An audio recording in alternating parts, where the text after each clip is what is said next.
Yes. Yes. Oh, yes. Welcome to the Kino Corner, where we have the best of movies and trailers and opinions from a certain point of view. I am joined here with my esteemed friend, the Daktar Jones, who is sporting a nice little glib avatar.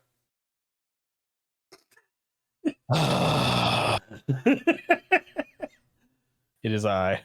The Frenchiest fry. Uh, so, Welcome.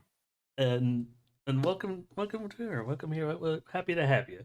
So this week we were talking about the Syfy Channel, like originals, movie shows and whatnot for it. Uh, Oh, yes, we have a few like the normal ensemble to get to trailers and some news, not so happy, but interestingly, ever since I started adding a new category in the Mighty Wheel, uh, called the guest decides, this is the first topic that a guest officially decided on.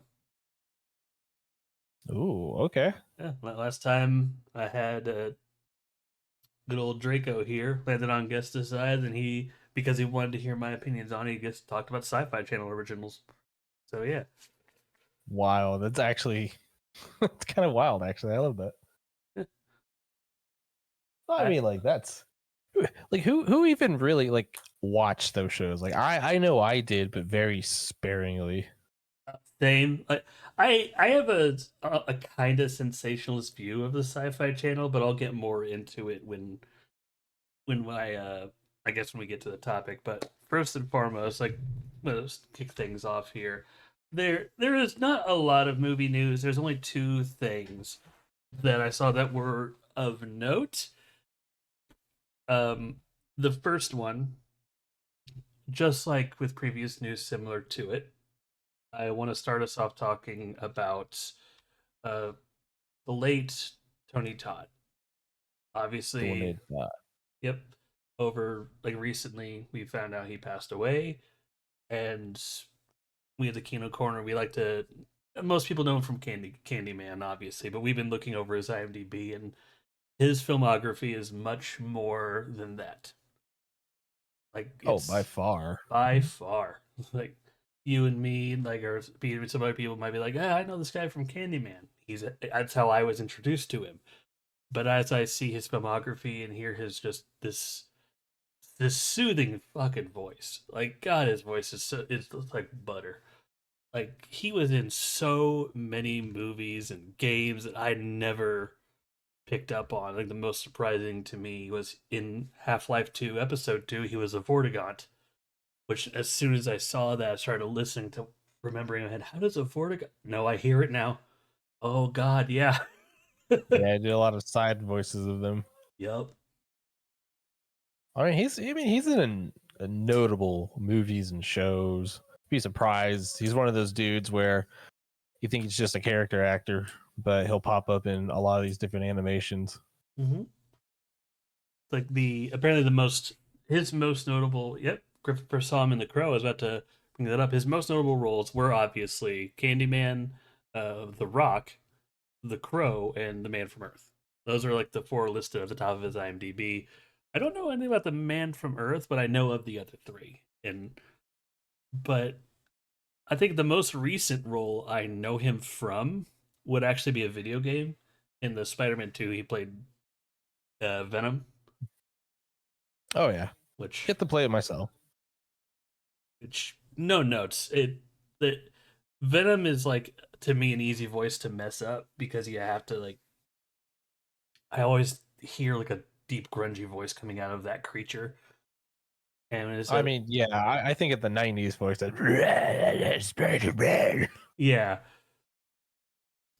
So somewhere I think the perfect voice for Venom is somewhere between that and Tom Hardy. Like I want it to be like cohesive, like or rather coherent as like Tom Hardy's Venom, but more snarly and more gangled. Does that make sense? Yeah, I mean, you just got to balance actually making a character. I mean, let's be real. Tom Hardy also played another character where you can barely understand him. Yeah. So I think at that point they've kind of learned a lesson that you can do snarly and jazz. You still need to just make it have enunciation. Yeah. No, like Tom Hardy, like there could be episodes about Tom Hardy. We like or Tom Hardy, Tony. Why did I say Tom Hardy? We were talking about Tom Hardy. Fucking Venom. Tony I saw. Todd. Hey, I saw Inception the other day. Tom Hardy. Ooh. Yeah. No, I started talking about Venom. My brain did an ADD. Tony Todd. There's so many things you could say about Tony Todd, about how many movies he's in. He was in fucking Cop Rock. Yeah, like there's so many If things. anybody listening even knows what Cop Rock is. What a wild show, by the way. Side tangent. What a wild show. They even air in the 90s. Yeah. Dude's done a lot. I think I never really watched Candyman. I think I might have watched the first one with an ex-girlfriend years ago. I just don't remember. But the thing I know him from is Star Trek as Kern, and from Deep Space Nine is adult Jay Sisko for the one episode. Mm-hmm. If you don't know, Kern is the brother of Worf. Okay, in Star Trek. That explains a lot. That yeah, he plays a major role. I think he's in it for 2 or 3 seasons, and only like a handful in Deep Space Nine. He's in Hercules. He's in Xena, Princess Warrior. What? Oh man, this guy. He's like behind the scenes in everyone's childhood from the '90s, voicing all these things, movies that people have seen, and he never gets the. I think Candyman is the movie people give him the most credit for because it was so popular. But realistically, he's just one of those actors who's always been there, and I guess to show him his respect, he rest in peace, and all of his roles, not just Candyman, but every role he's ever been at has meant something to somebody. I'd like to offer just a moment of silence for Tony Todd.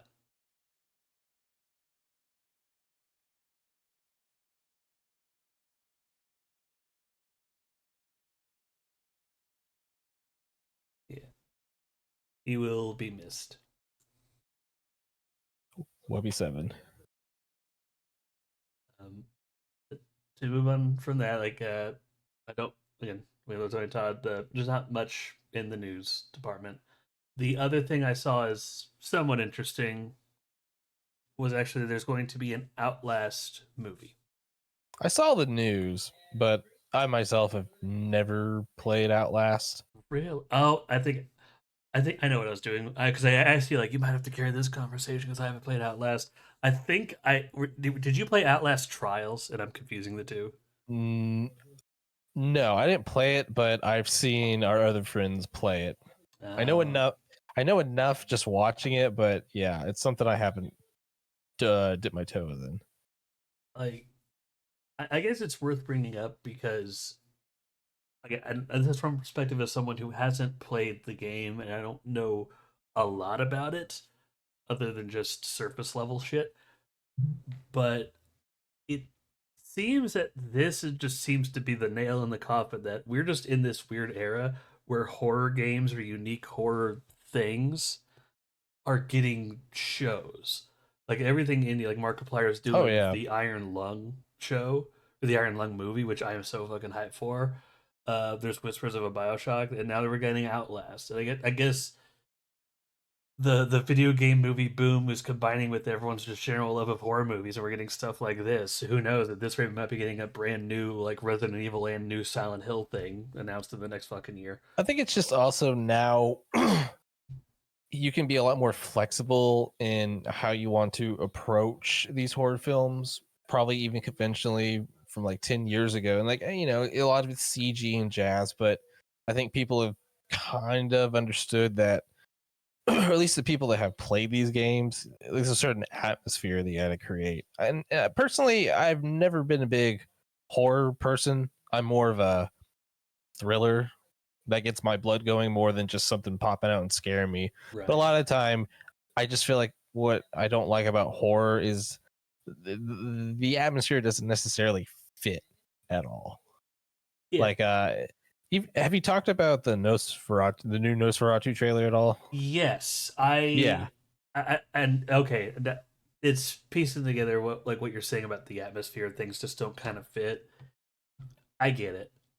Um, Oh yeah, I mean, and but I also am not like a big horror buff, or it just doesn't do as much as to me as other people do. it's an I'm easy like, thing to get into, but yeah, oh yeah, like I'm a signs guy. That shit scares me to this day, and it really isn't scary, but it's just like whoa, oh yeah, like where other people would be scared of something like it's like an Friday the in. 13th, you're probably scared of something like Event Horizon, right? Oh dude, like I'm a big cosmic horror person. I love that. Weirdly enough, I love that feeling of dread that those movies give you. Like, oh my god, like I remember when I was a teenager and I saw Event Horizon for the first time, and I fell in love. I mean, dude, the first time I saw End of Evangelion, I fell in love because it was Yeah, just so out there. yeah. Oh Like I yeah, no. guess Anyway, no, yeah. Alice the TV show. I am with you though. I understand perspective. I like horror. I'm not the biggest horror buff, and like my own little personal gripe to derail this little conversation a little bit is when people talk about horror under this umbrella. I feel like the one thing that I like about these movies, which would be creatures. I love creature design. I love oh, I creature do too. effects, and everyone will just kind of talk about. Well, there's you'll see a review for a movie, and they'll do like a line about how, oh yeah, these creatures were made by this studio. They look good. Moving on, like all the conversations about these horror movies, thrillers, action, whatever, they always derail to like the same things, and like the actual design of creatures and whatnot to me goes by the wayside. And I looked into Atlas a bit to see like what do these like zombie horror looking things look like. Yeah. Some of these are gross. Some of these are like I mean, in a good way. These are like really grotesque. These are scary. It's like I want to know like what these things are. The same. It's the same feeling I got when I saw like the trailer for fucking Silent Hill. I wasn't scared of just like the town. I was like, dude, what the heck? What's with Pyramid Head? I want to know what his story is. What the fuck? Yeah, but I like that they also showed them off a little more earlier instead of just doing what a lot of these movies do is like you get glimpses of the creature and everything, and then you get the full reveal in the last few minutes. And I understand that's for impact and effect. It's never really worked with me. I actually like seeing the creature more early on, but like I like to also see it if they could like transform it in a way. Yeah. Like it make the creature like a whatever the role it is in the movie, it should fulfill that role throughout the whole movie, not just at the end. I think that general feeling of just don't show the monster is kind of a carryover rule from Jaws. It worked in Jaws, but you got to remember, even though we didn't see the shark's presence was made very well aware throughout the whole fucking movie, and that's the mistake that most films make.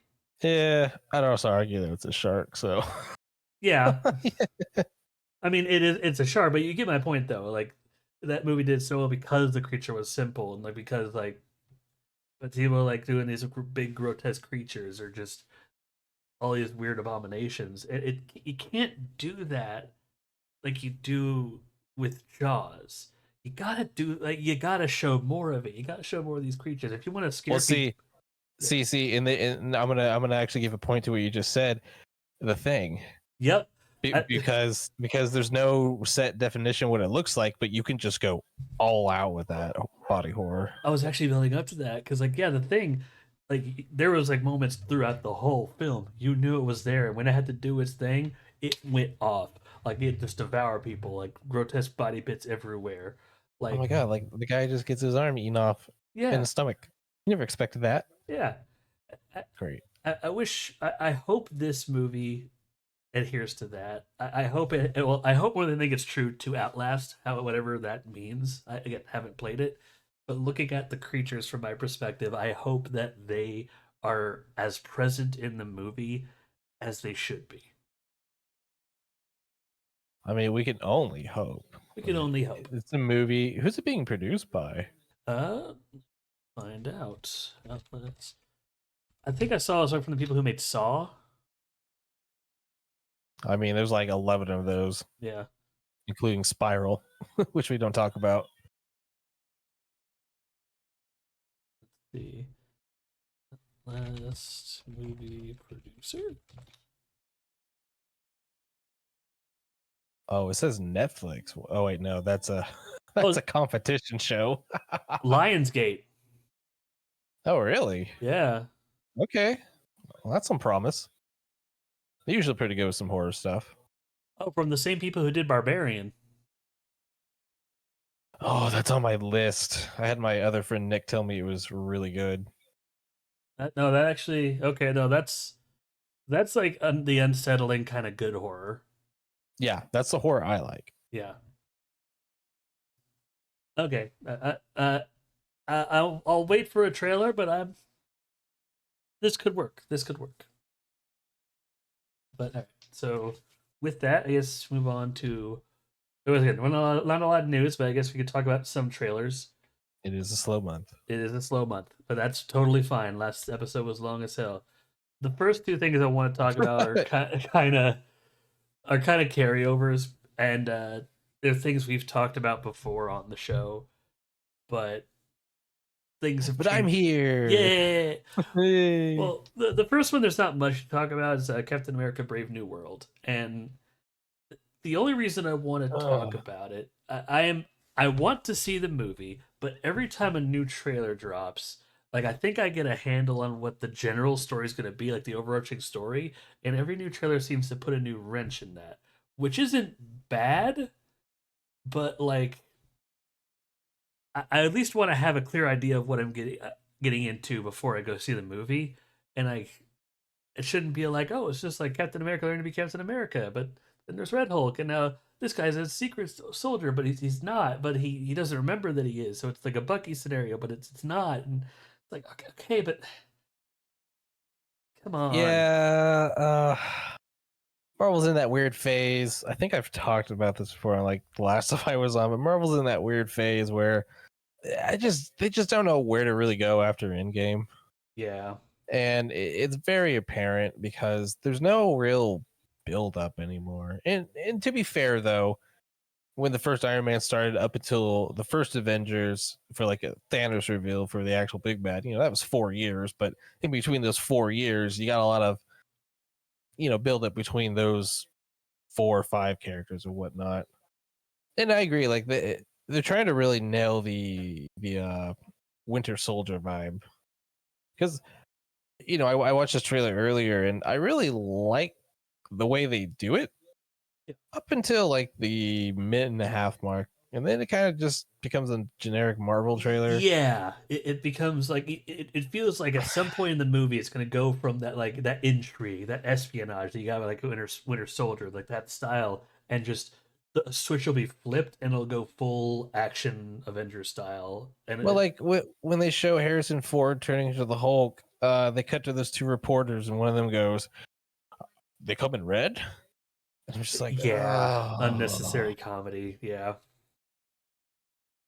And unfortunately, though, I get it because, and this is kind of how my thing is with Marvel now is Disney has become so sanitized of their IPs in general, and Marvel's no exception, especially after Endgame because they have no idea what to do. And so I think they understood early on that they're probably going to lose people, especially with TV shows and whatnot. COVID also didn't help. right. Always remember that.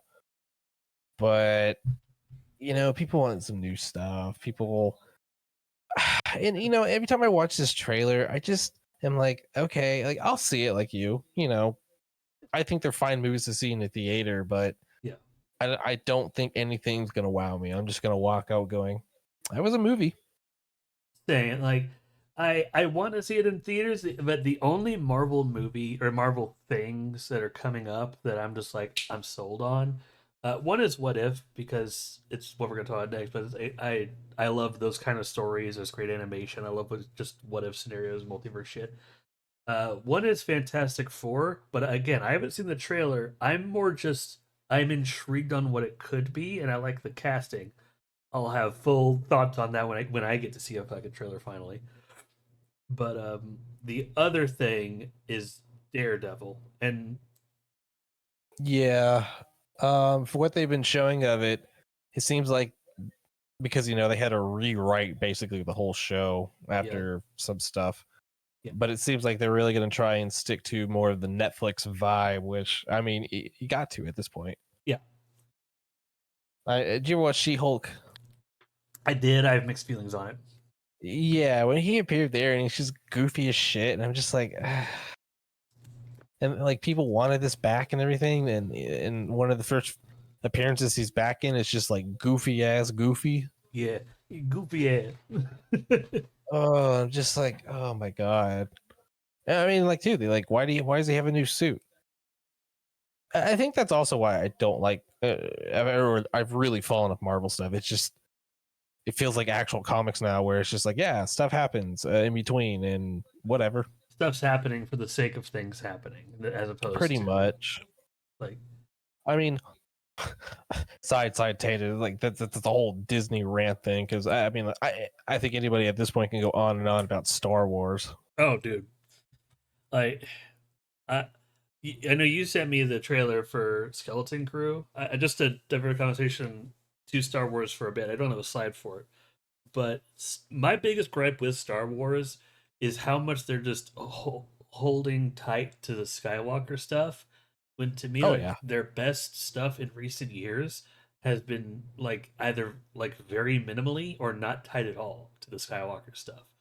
oh yeah. Because Like I think most rational people who like Star Wars, even the moniker, agree for that because one of the best things they've done in years is Andor. Like Andor is stupid good, but I would also argue Andor is made by people who are more competent filmmakers and writers than what Disney usually puts out with Star Wars. Because if you break it down, Andor, it was just basically a thriller drama type show with just a Star Wars skin. yeah, But like all their star. Oh god, did you watch any of the Acolyte? I did not, but Oh man, you think Star Wars went off the rail with that? I got up into quite literally the witch singing magic shit in episode 3. It just was like, okay, this is not. so I'm willing to try Ugh. watching it because the first, so I heard it was bad, but the first bad thing people told me about this movie, like mostly coworkers and stuff, is like there's like apparently a fight scene where like oh, the lady has like a metal helmet and she like, headbutts a lightsaber to knock it away. And we're like, this doesn't make sense. I don't know. I Oh saw oh that. well, no, that's explained. That's explained. See, like, and they don't need to explain it to me because I saw that and my first thought, oh, it's probably made of It's Beskar or just yeah, well, it's some type of metal. It's not Beskar. I can't remember. yeah, like Well, one no, of I the won't fictional spoil it. metals that can like but Yeah, like I mean that's fine. yeah, and here's what I think: if the show is bad, the show is bad. But the first thing I saw just seems to be like, okay, if you're just gonna take a bad show and just start shitting on stuff that's there's no reason to shit on But to it make it perceived worse, what the but it fuck? wasn't a good show though. Like it Right? wasn't written great.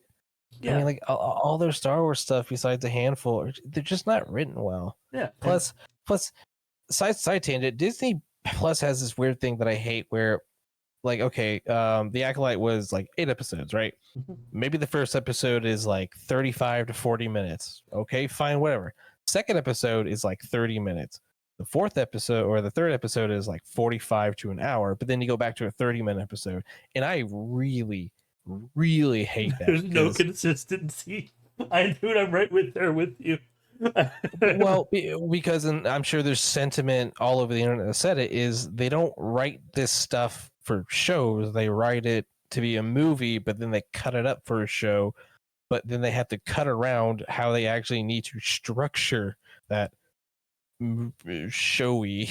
Yeah, I don't know. Like, And that's yeah, I'll watch Acolyte at some point. It's probably bad, but like I want to have my own opinion on it before I like. well, and that's fine. It's just that's one of my big complaints about Disney Plus shows, and I'm sure it's a big sentiment. They write it for movies instead of shows, and I know, or I feel like during Comic Con this year, they've mentioned that like, yeah, we're gonna write more for shows than fucking movies because I think they've scaled back to only 2 movies a year, And that's which good. they should have. I think that's good because maybe if the quality of the movies go up, good.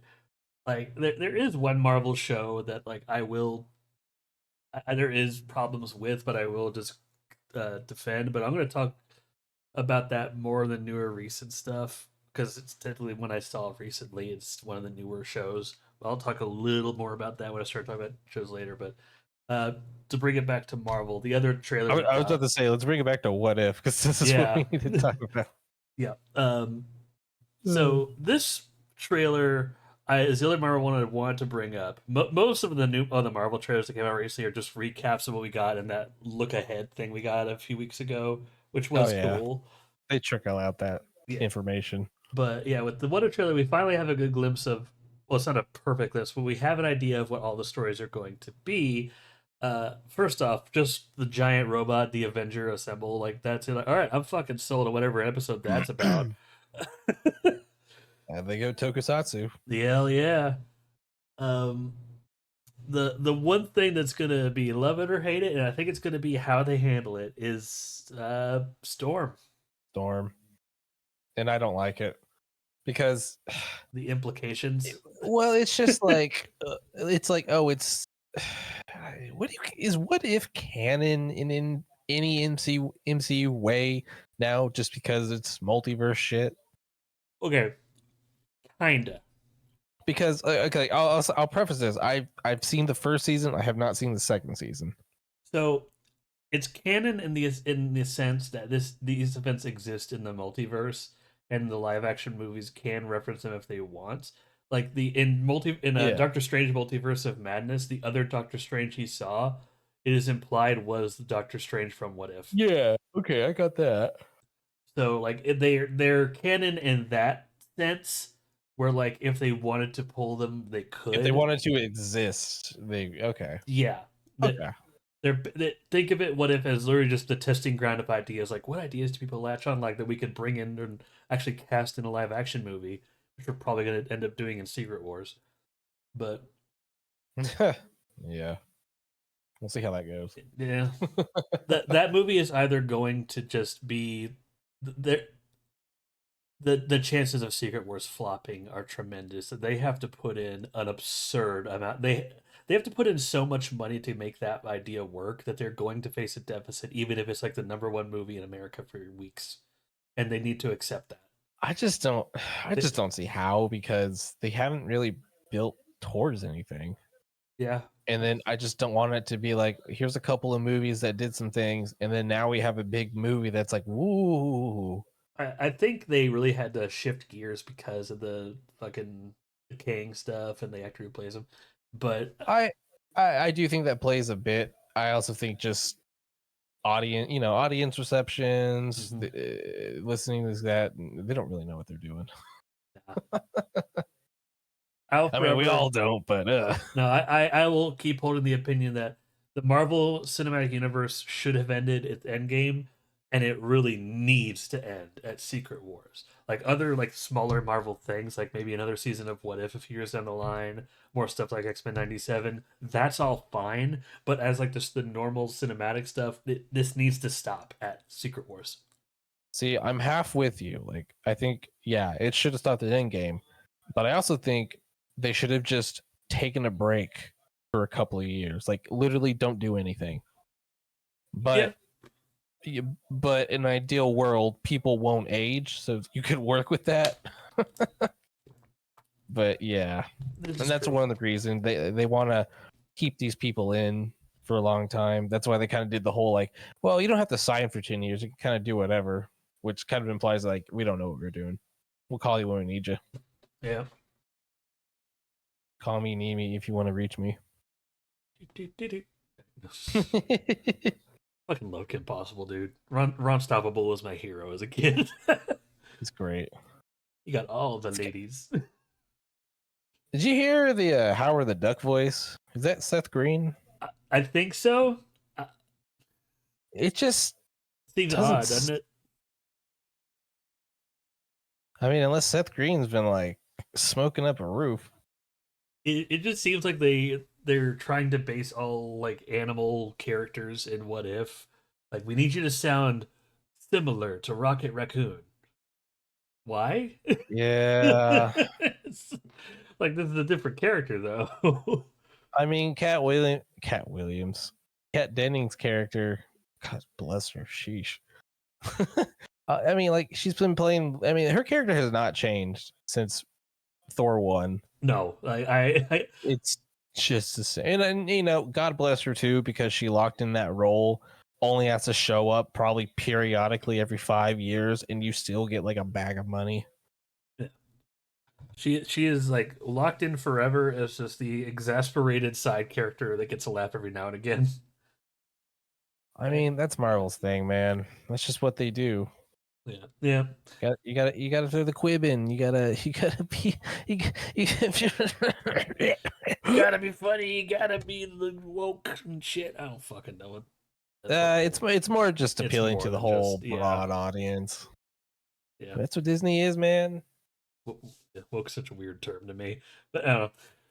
Woke has no meaning to me because it's like, what does that even mean anymore? I'm awake. Yes, I have been awoken. Why, yes, I am awake. I've slept earlier today.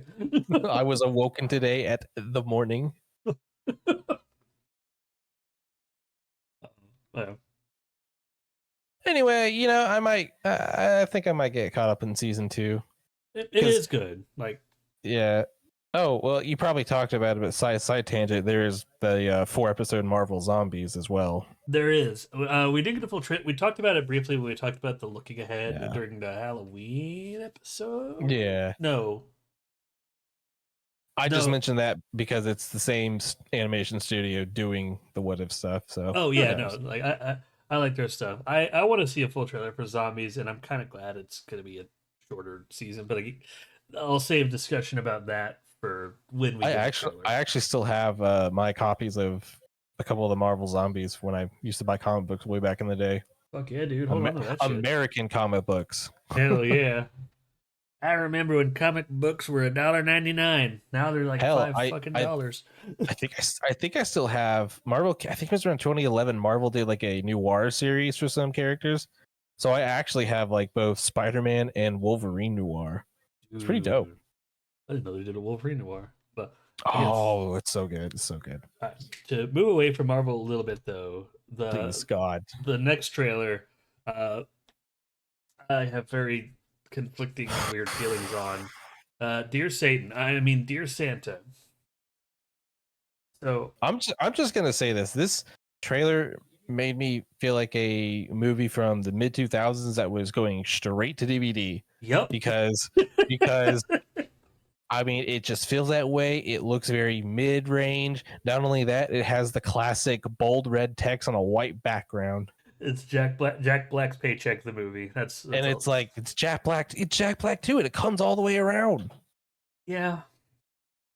So I do want to say, as a general premise, I think the premise of this movie could be funny about a kid just trying to writing a letter to Santa, and because he's a fucking kid, he writes "Dear Satan," and actually Satan's like, "Oh, what's this? Hey kid, I'll take your soul and grant these Christmas wishes for you."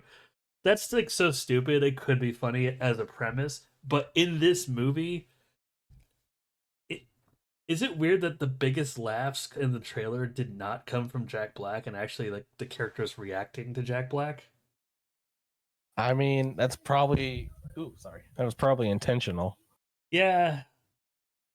Like, dude, like you were just Bowser. Like what is are you just kind of going for the paychecks now?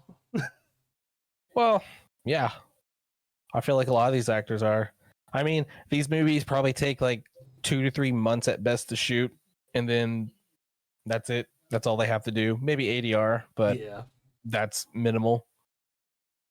I mean, to be fair though, the thumbnail looks like an SNL skit. yeah. It's a movie that the premise is funny enough, and I like Jack Black. I do think he is funny. I think the stuff I like Tenacious D. I like the movies he's been in, and not just the comedies. Like I do like him in King Kong. I the comedies, but I do like him in King Kong, obviously. But I also like him in fuck, what's that? He was in like this murder mystery movie. Oh, Orange County. No, it wasn't a mystery. It wasn't a mystery. He was like playing Jack Black. I'm looking this up right now because it's gonna come in. I have it on Blu-ray. Describe it. Hold on. Describe it before you look it up. Maybe I can get it. Let's Basically, do it. it's like a documentary style movie where he's playing this super nice guy.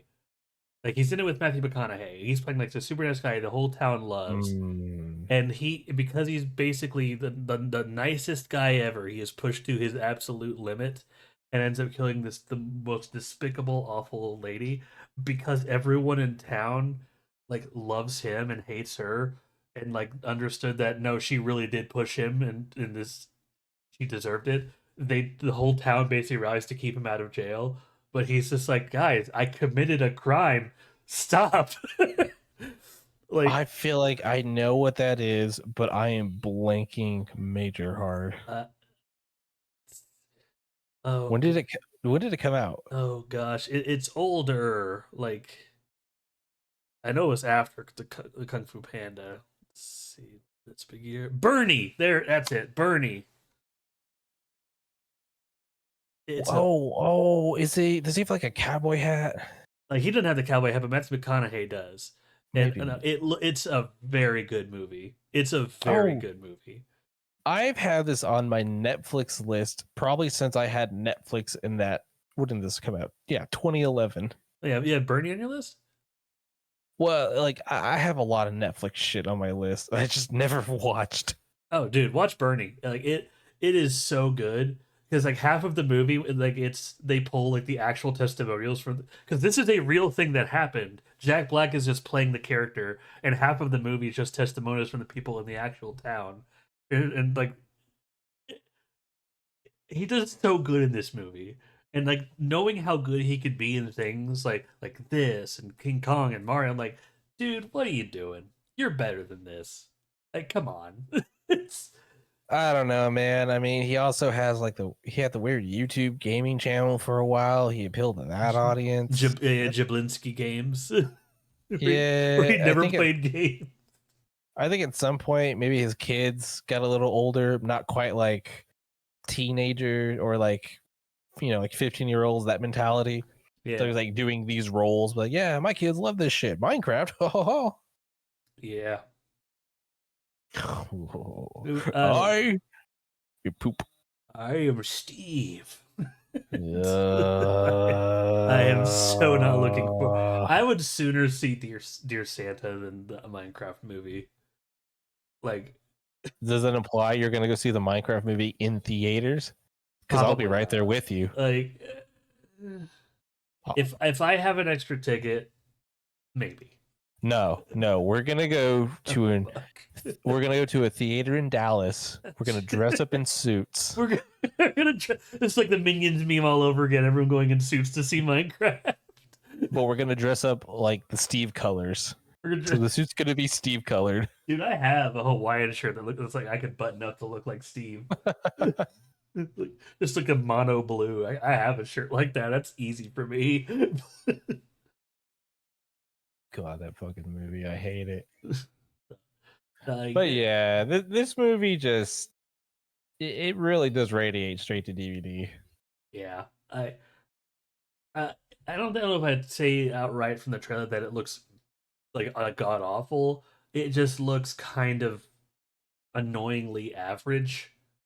But it is a kids movie. It is a kids movie, and You just that got to keep that in mind. yeah, that's what's keeping me from saying, "Oh, this is awful." Like, no, it is a kids movie. I just, we got older, I assume like 5 years old, but we kind of noticed things that when we were a kid we would just eat that shit up, but now we just kind of we're consciously aware of Oh when yeah. certain actors are doing bad or when things sound a little bit more cringy, and this is that. Like 6, 7 year old me would see this trailer. Mom, that looks funny. Let's go see it in theaters. And I can imagine like, oh god, all right. Oh, actually, my kid self would have hated this movie. Oh, I was one of the, I was dude. I was a freak as a kid because I do not like poop jokes or fart jokes at really? all. I really like.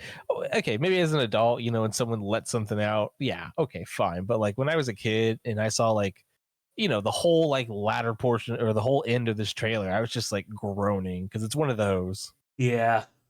Yeah. Uh, Okay. I just toilet humor just never resonated with me. Fair. All right. Uh, But I guess to liven it up a little bit, because the other two trailers to me are a bit more positive. One that's kind of gone under the radar. It's a Netflix show for Crash Bandicoot, themed around voiced by Nolan North.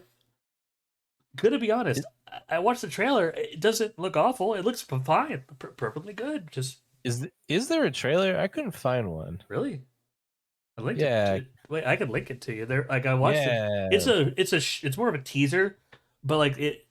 Let's see. Crash Bandicoot. But I'll send it to you. Unless I took it down, that'd be awkward. That'd be really Oh, awkward. does it have the Rocky like the hurricane music to it? That's yeah, that sounds right. And like Okay. Aku Aku is like blue.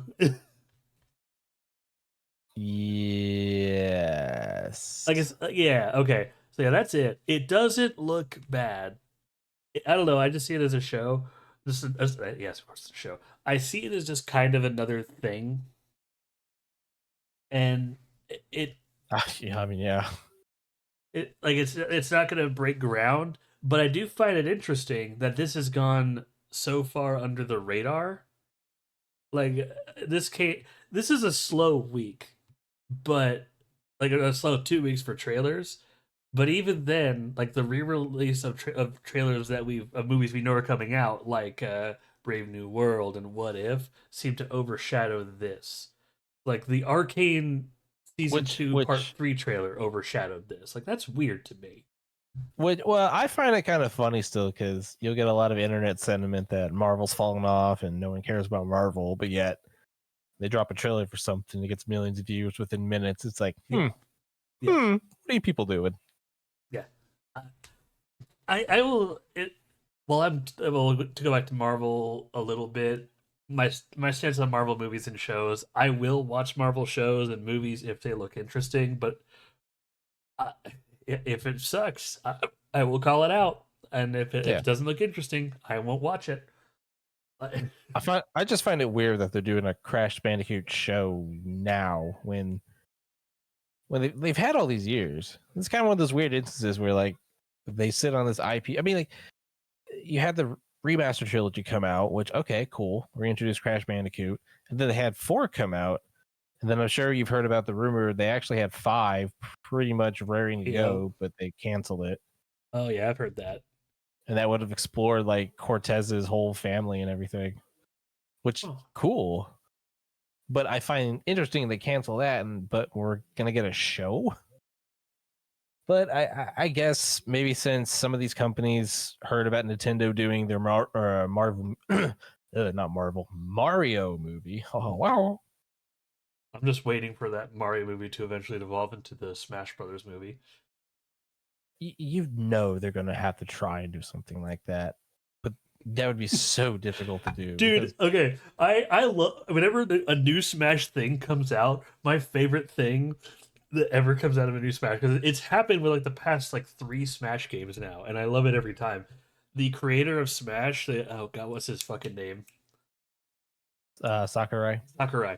Like, there's always this meme of him just sitting at a desk, just looking at you, just don't say I didn't give you anything, or like don't ask me for anything ever again. I am so looking forward to just him being involved in like a Smash movie, and then right after the trailer comes out, don't ask me for anything ever again. just, just to repeat this stupid cycle we've set up for ourselves. God, I think one of the hardest things might be doing the Pokemon aspect though. Oh yeah, How are you like gonna do that? who knows? Like a oh god, there is going to be a Detective Pikachu too. What if they're the rewrites are going to try to make it Oh my canon? god, I forget there was a first one. Yeah. Oh man, if they somehow try to work it so that's canon with the Mario movie and like that Pikachu and like Oh, I don't want to hear Ryan Reynolds' voice in Smash. no, I hope that's not what they're doing. It's like every time he uppercuts me or upper B's me, it's Mint Mobile, Mint Mobile.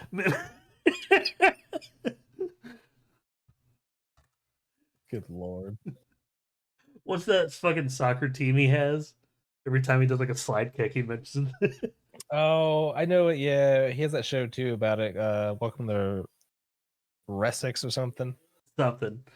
Something. Every line is an advertisement for just what something he owns or a movie he's been in recently.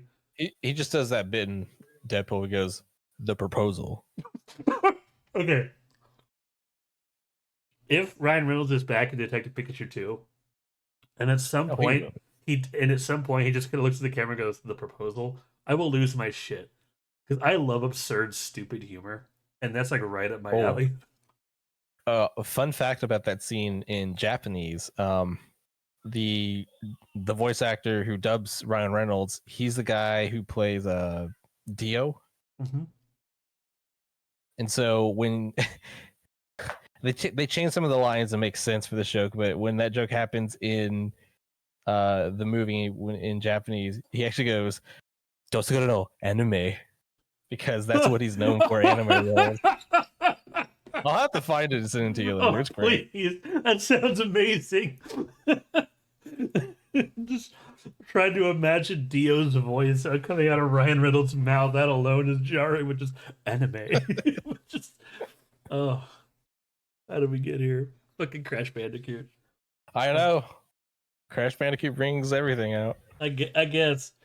I, I mentioned this without last, but I hope I know superhero movies and Marvel were like the thing at like the turn of the new millennium, like 2006 and on.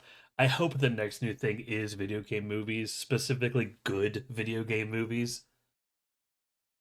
Just depends on the video game, in my opinion. True. Like I think they're kind of giving themselves easy tasks. Like when I hear The Last of Us show is good, well, no shit, The Last of Us show is good because The Last of Us was good, and the game was basically already a movie. They didn't have to Yeah, change anything. it's a playable movie. Yeah. So yeah, like they're doing those to kind of like dip their toes in and understand what goes into the game aspects. That's fine.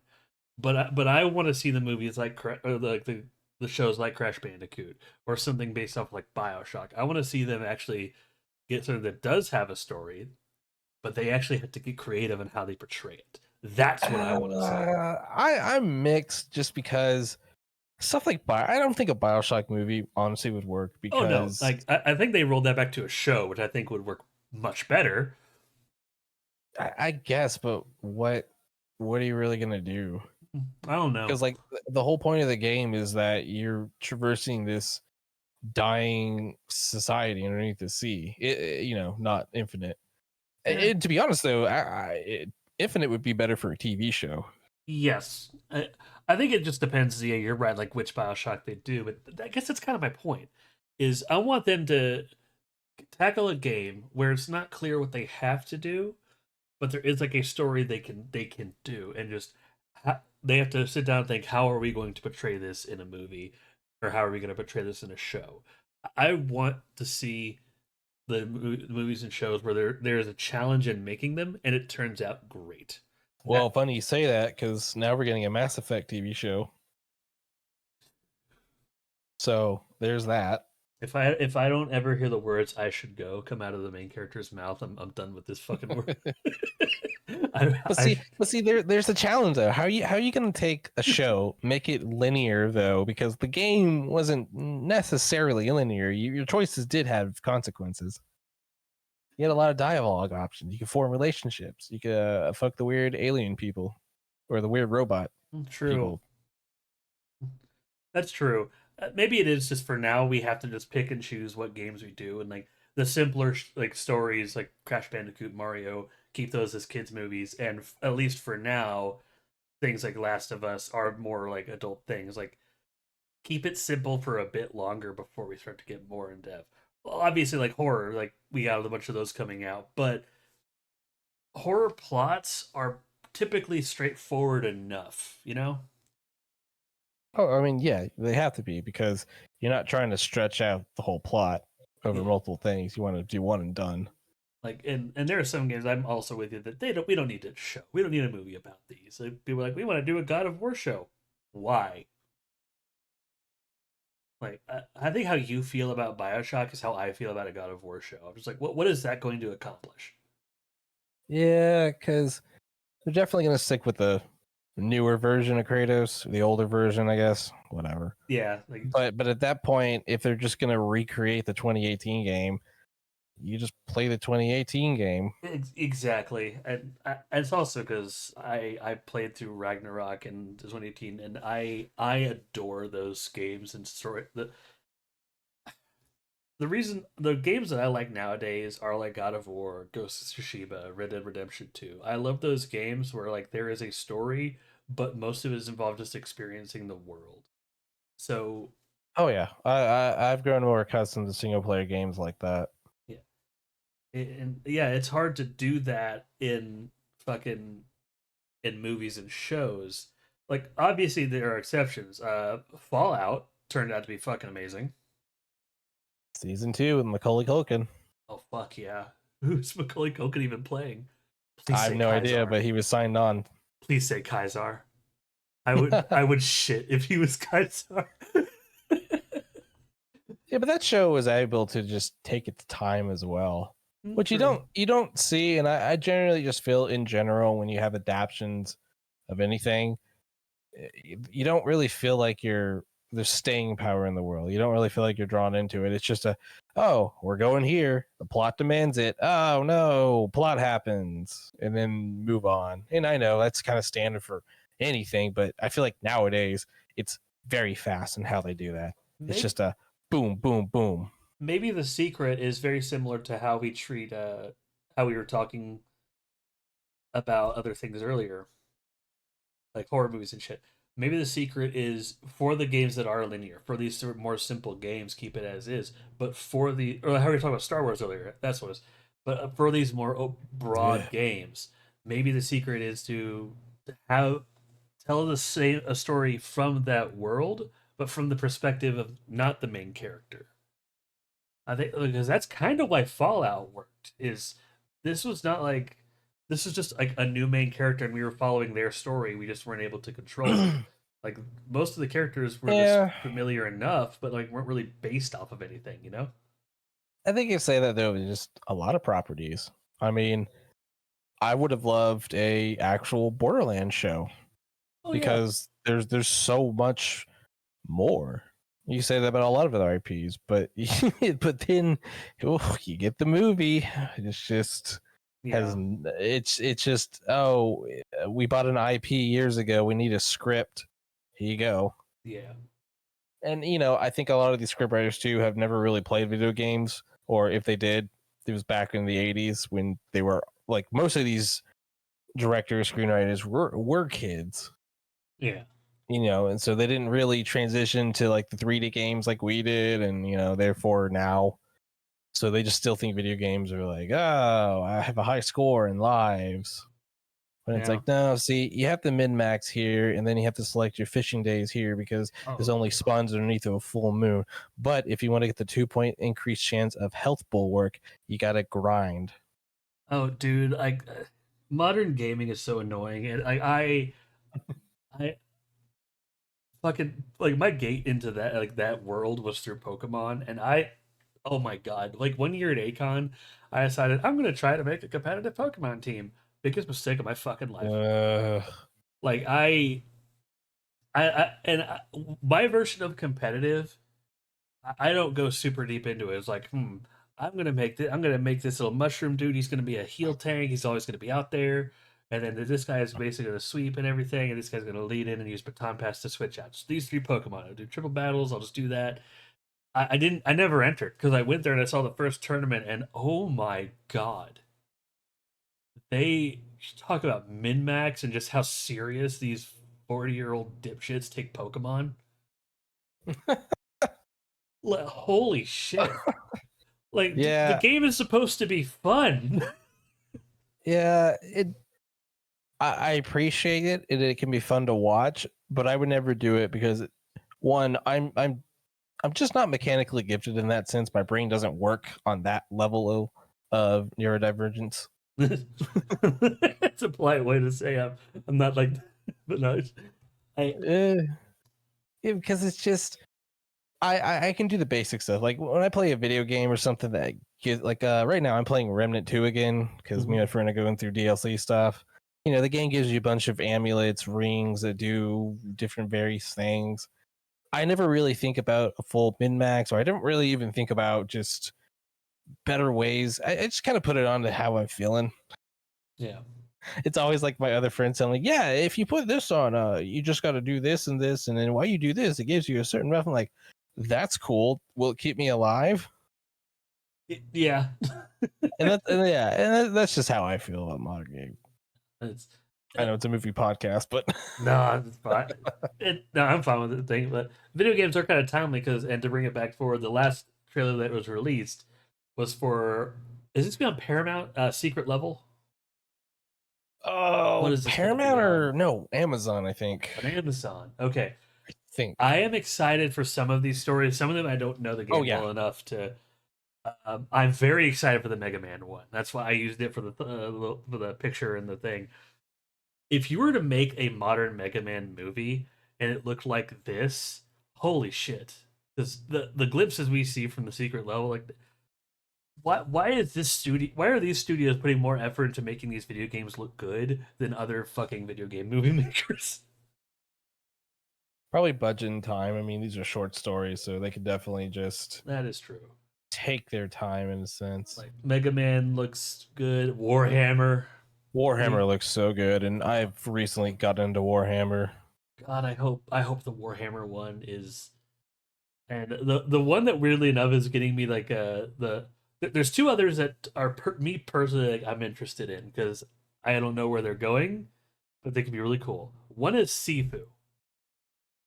Yeah, I was about to say, I remember Butch playing the game back in the day, and I didn't really think anything of it because I didn't hear much of it. But I will say I'm more intrigued because I like the art style.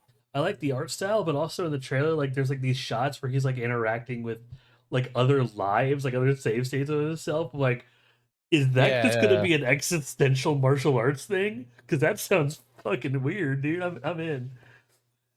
I mean, the most thing I'm hyped about it is Armored Core, though.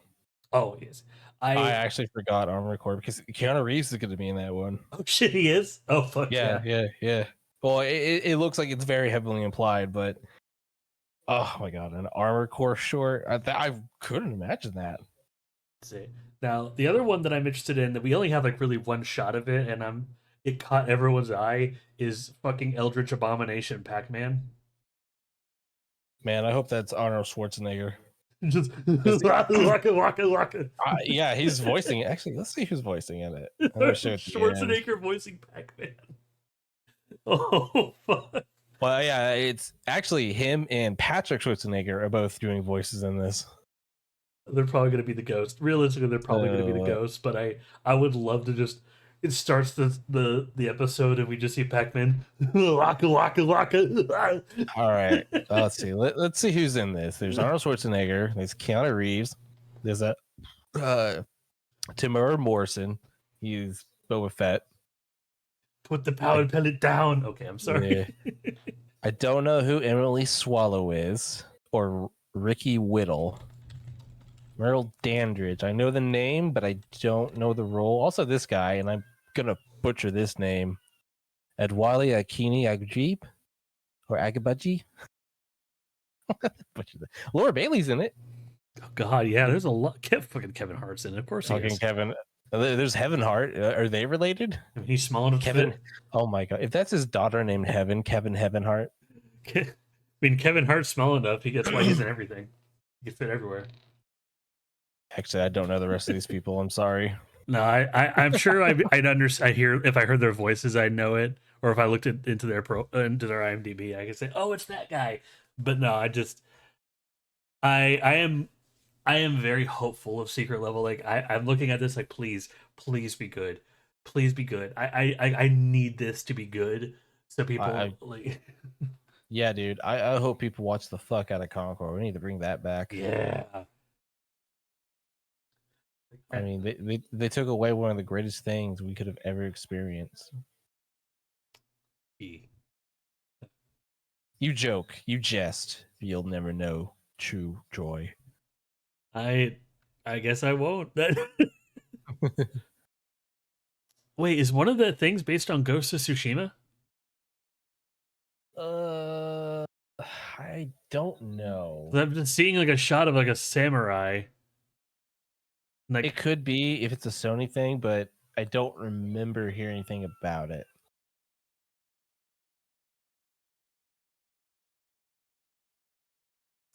I should have used this. I was seeing another shot of just all the characters that are gonna be in it.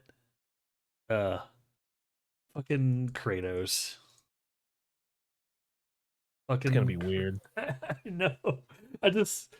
But I. Oh, I can't wait. I'm excited, but I know that this could go any which way. But I await with bated breath. When is this coming out? It's got to be soon. Yeah, it says 2024. It's got to be like this month or it's yeah, it's got to be.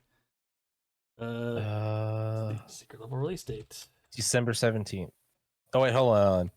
But Oh, December.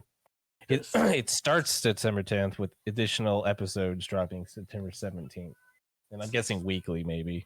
Maybe yeah. they like doing the Arcane thing where they give you like a handful and then they'll drop. Honestly, I kind of prefer how Arcane does it, and actually, that'll bring us to like new and recent films because I want to talk a little bit about Arcane. Um, I love Go for it. I love how they do how Arcane does their release. I've always because I guess it's part of it's nostalgia because that's how I grew up with like TV and shit. So watching Oh things yeah. week to week is so Oh, nice. oh, oh yeah. Like I have, even though it's actually not a good format, I have nostalgia for just rerun syndication. Yeah, I'll be honest, I miss kind of the middle TV shows that were 20 plus episodes because at least you could throw it on and have something. yeah.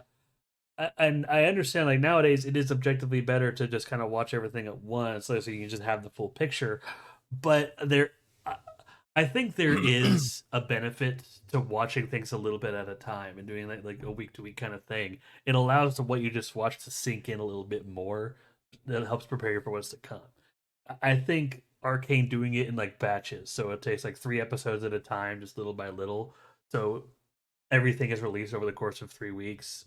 Like I think that's a very happy compromise to just the modern binge society we've got for ourselves, but also just a healthy level of syndication. So you know what I mean? And on the opposite side of what Netflix does, you could do what they did for Stone Ocean, where they release like 9 episodes at a time, or they release 3 big batches of episodes. Yeah. And that just like killed the show momentum though, because there were like 9 to 12 episodes per batch or something Yeah. like that. I think the big thing is consistency. Like you could do weekly, you could do batches, you could do all at once. But if you do batches, it has to be consistent. Like Arcane does 3 episodes every week, no breaks. Like last week we got Well, through. well, sorry, I would argue batches can go here and there because I think it works for Arcane because Arcane was written to be that way. Well, like JoJo Part 6 obviously is an anime, and which I found odd because they would air that weekly in Japan Netflix, which is so dumb. I hate that like Japan Netflix. Granted, this season or at least this year they've been better at it because they've done both Dungeon Meshi and Dan to Dan weekly, Yeah. which is good. I like that. Because one thing I don't like about the batch thing that I think works for Arcane but doesn't work for JoJo is it just actually kills discussion when you have like normal anime episodes like 24 minutes, but you have like 12 of them in one day dropped instead of, Arcane might have the 3 episodes, but people have enough time to watch those 3 episodes and actually talk about them instead of here's a giant ass pizza instead of just a little tiny breadstick. Sure. Like I don't it know. depends on the show, obviously. Oh, I know. Like I said, it works for Arcane because it has that like 3 episode format. I think 9 episode batches for JoJo could have worked, but if they were part of it goes to Netflix Japan, but if they were more Sorry, consistent with like, all right, there's yeah. 9 episodes, and then 2 3 weeks later, here's the next 9 episodes. 2 weeks later, just have have a plan so people know how long they have to watch and process something before going on. But from what I gathered, there wasn't a whole lot of anticipation like leading up to it. It's just whenever they felt like dropping the next batch, you know? No, I know, and side tangent, like it's kind of my problem. Netflix, in a sense, like they kill discussion episodes. Yeah, I like or I like going to discussion threads and reading just general reactions. That's fun, yeah.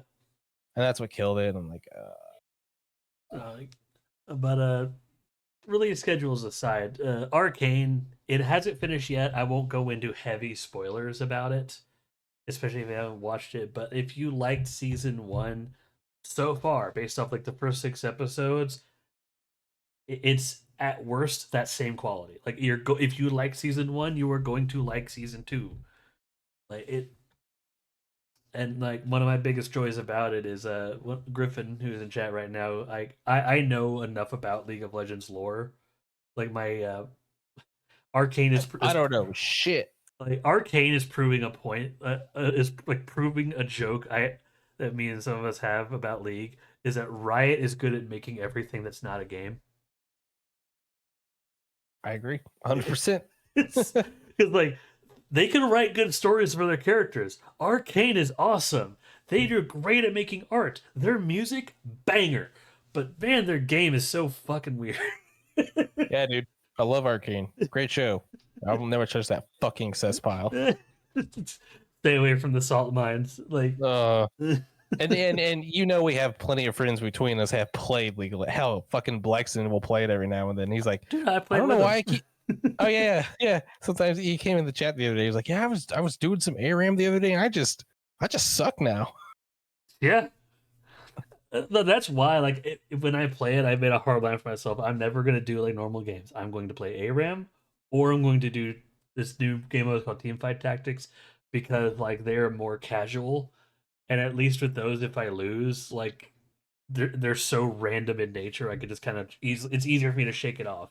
I get so much less salty at League now by denying myself the majority of the game. It's kind of weird that way. I mean, it's just the way that game scene is gone.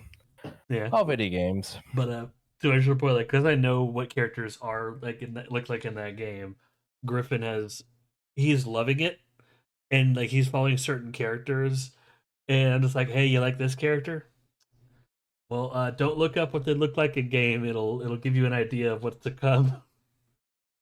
Oh, Like okay. okay, so if this is a show where if you know what characters are look like in League or what they're like in League, there's there's like I think there's like only one character where like, you know something is going to happen and the tragedy is watching it unfold. A lot of that happened in part 2, which is out right now. And it's looking like there's another character that it's really going to happen to in part 3. Oh fuck. But All right, body mutilation. hell yeah!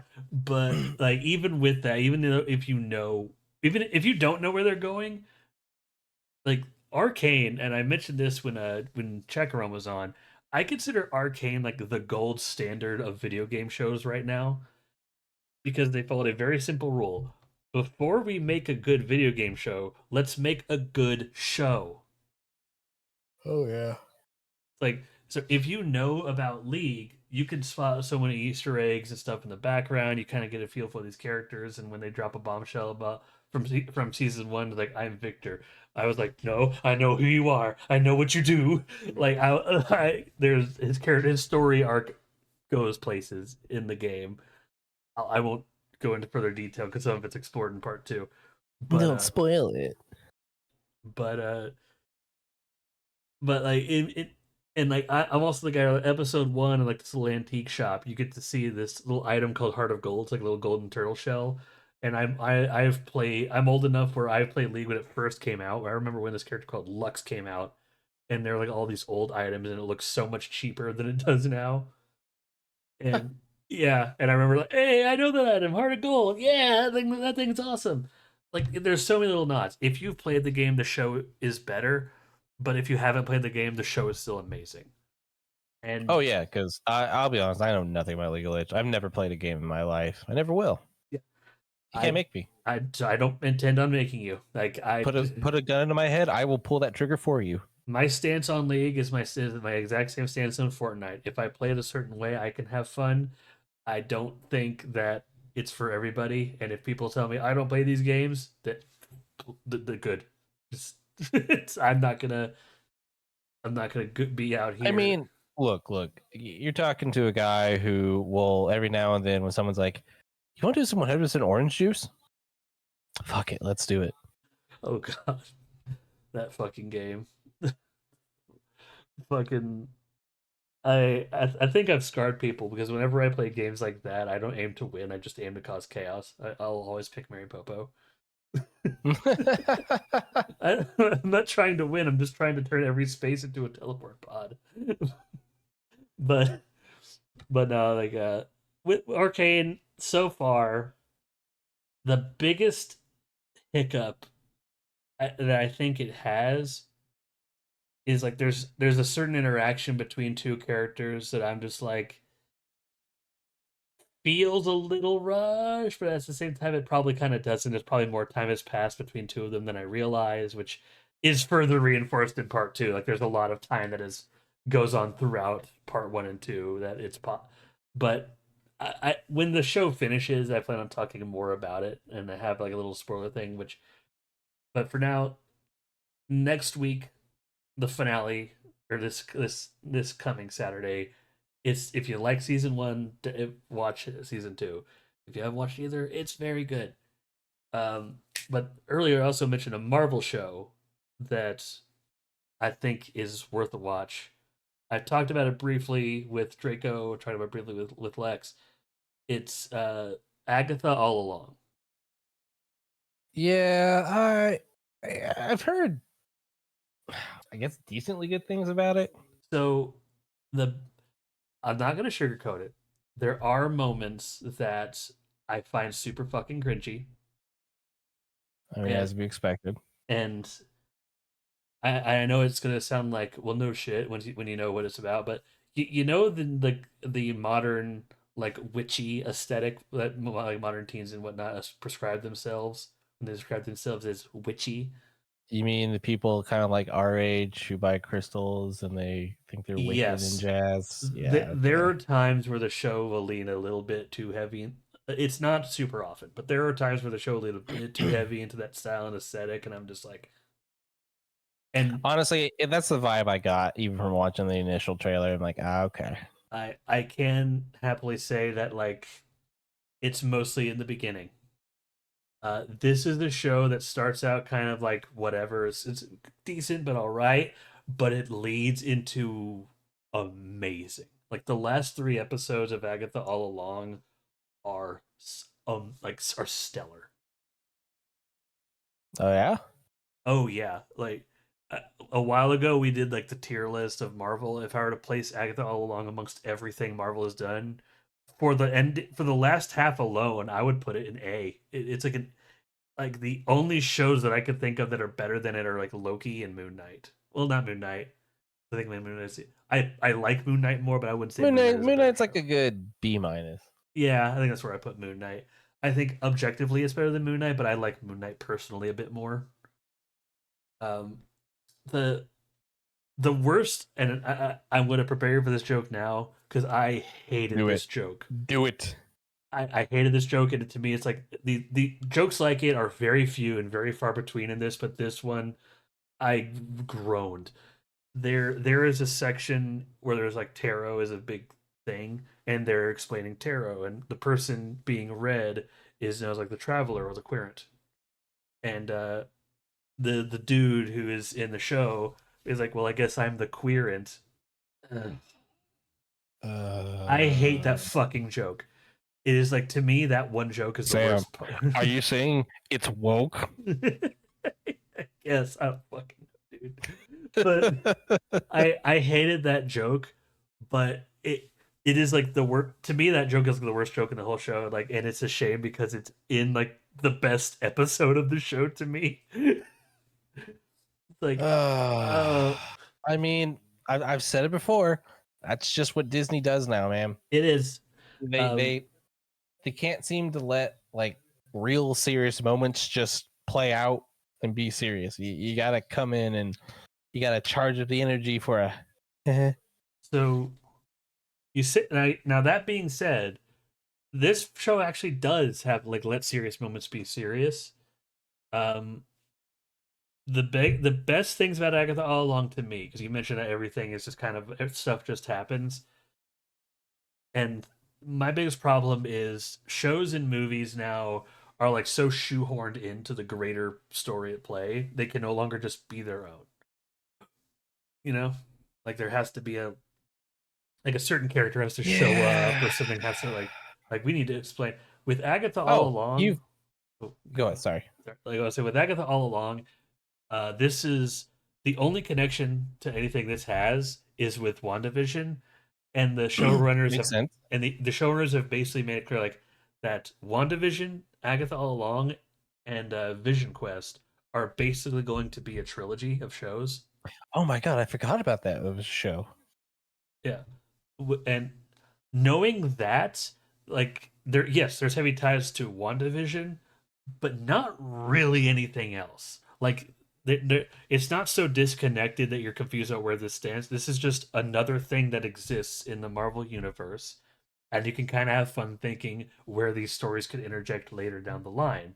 When Marvel was at its golden age in the movies, where they were just trying Yeah. to make a good thing, as opposed to now it has to can lead to Thanos, or now we have to talk about Kang, and it has to lead to Black Panther. Like, no, we're just this is a story about Agatha, and like the repercussions of like her and these characters, and just making a coven. It's like that's it. Oh, you mean a self-contained story like what a lot of comic books do? Wow, Yeah, Marvel. it's a self-contained story that it can connect to later stuff. I'm pretty sure like during there's two points that I can remember where like other things are referenced, but nothing more. It's just reference. It is a self-contained show. I went in with no expectations, pleasantly surprised because I love the last half of this show. Uh, if you could look past like that witchy vibe, give it a shot. I was very pleasantly surprised by Agatha all along.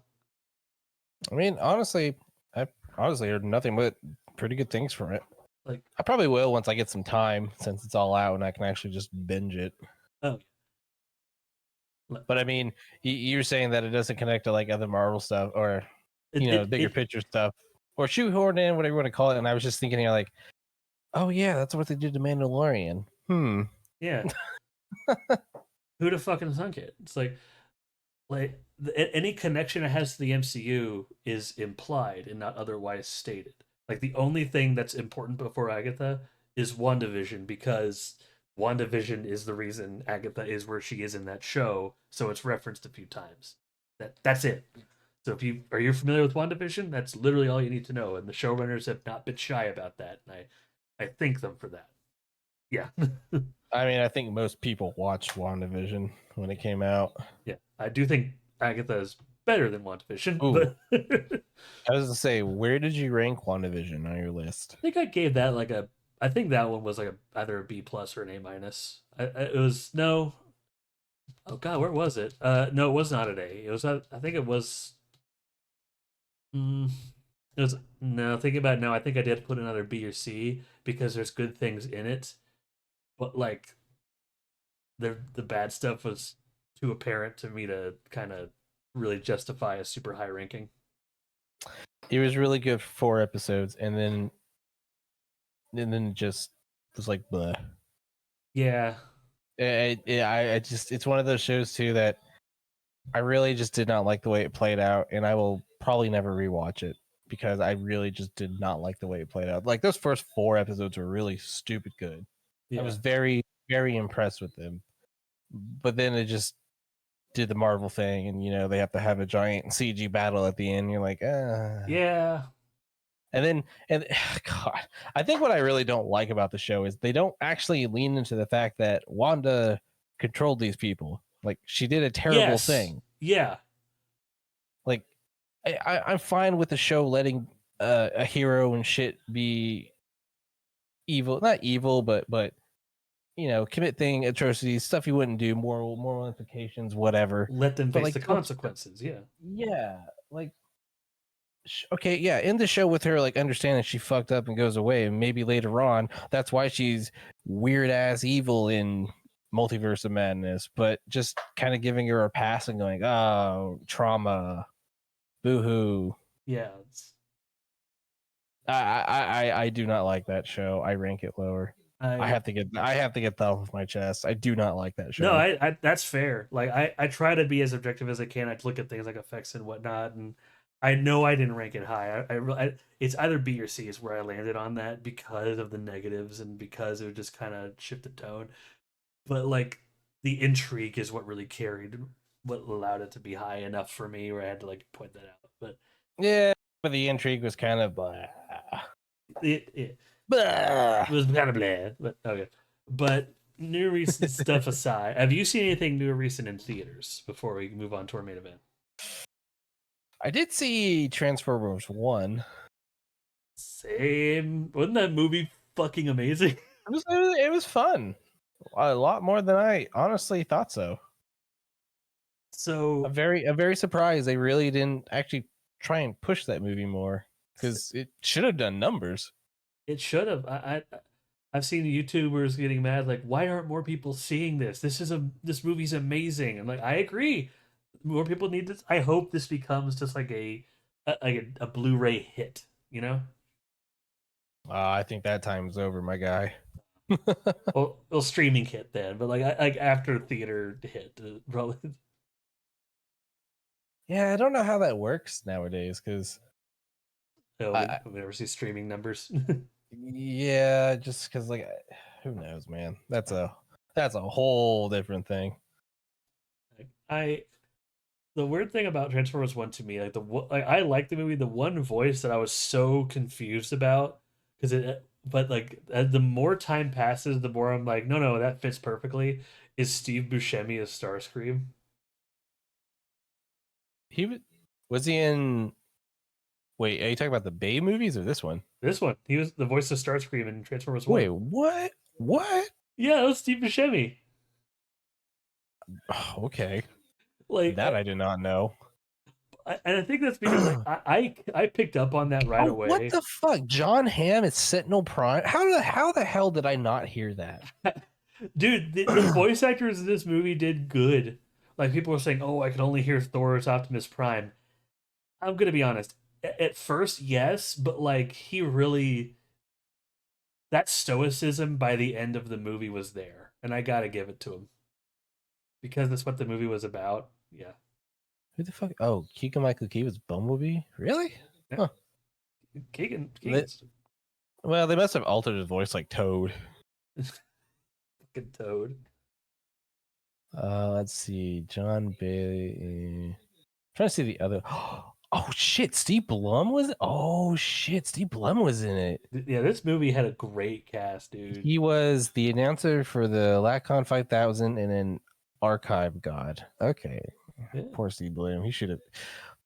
Oh, I really wish Hollywood would stop using big name actors, and I understand why, because it's a name. But man, yeah, like Steve Bloom should have been like pinnacle voice actor here. yeah.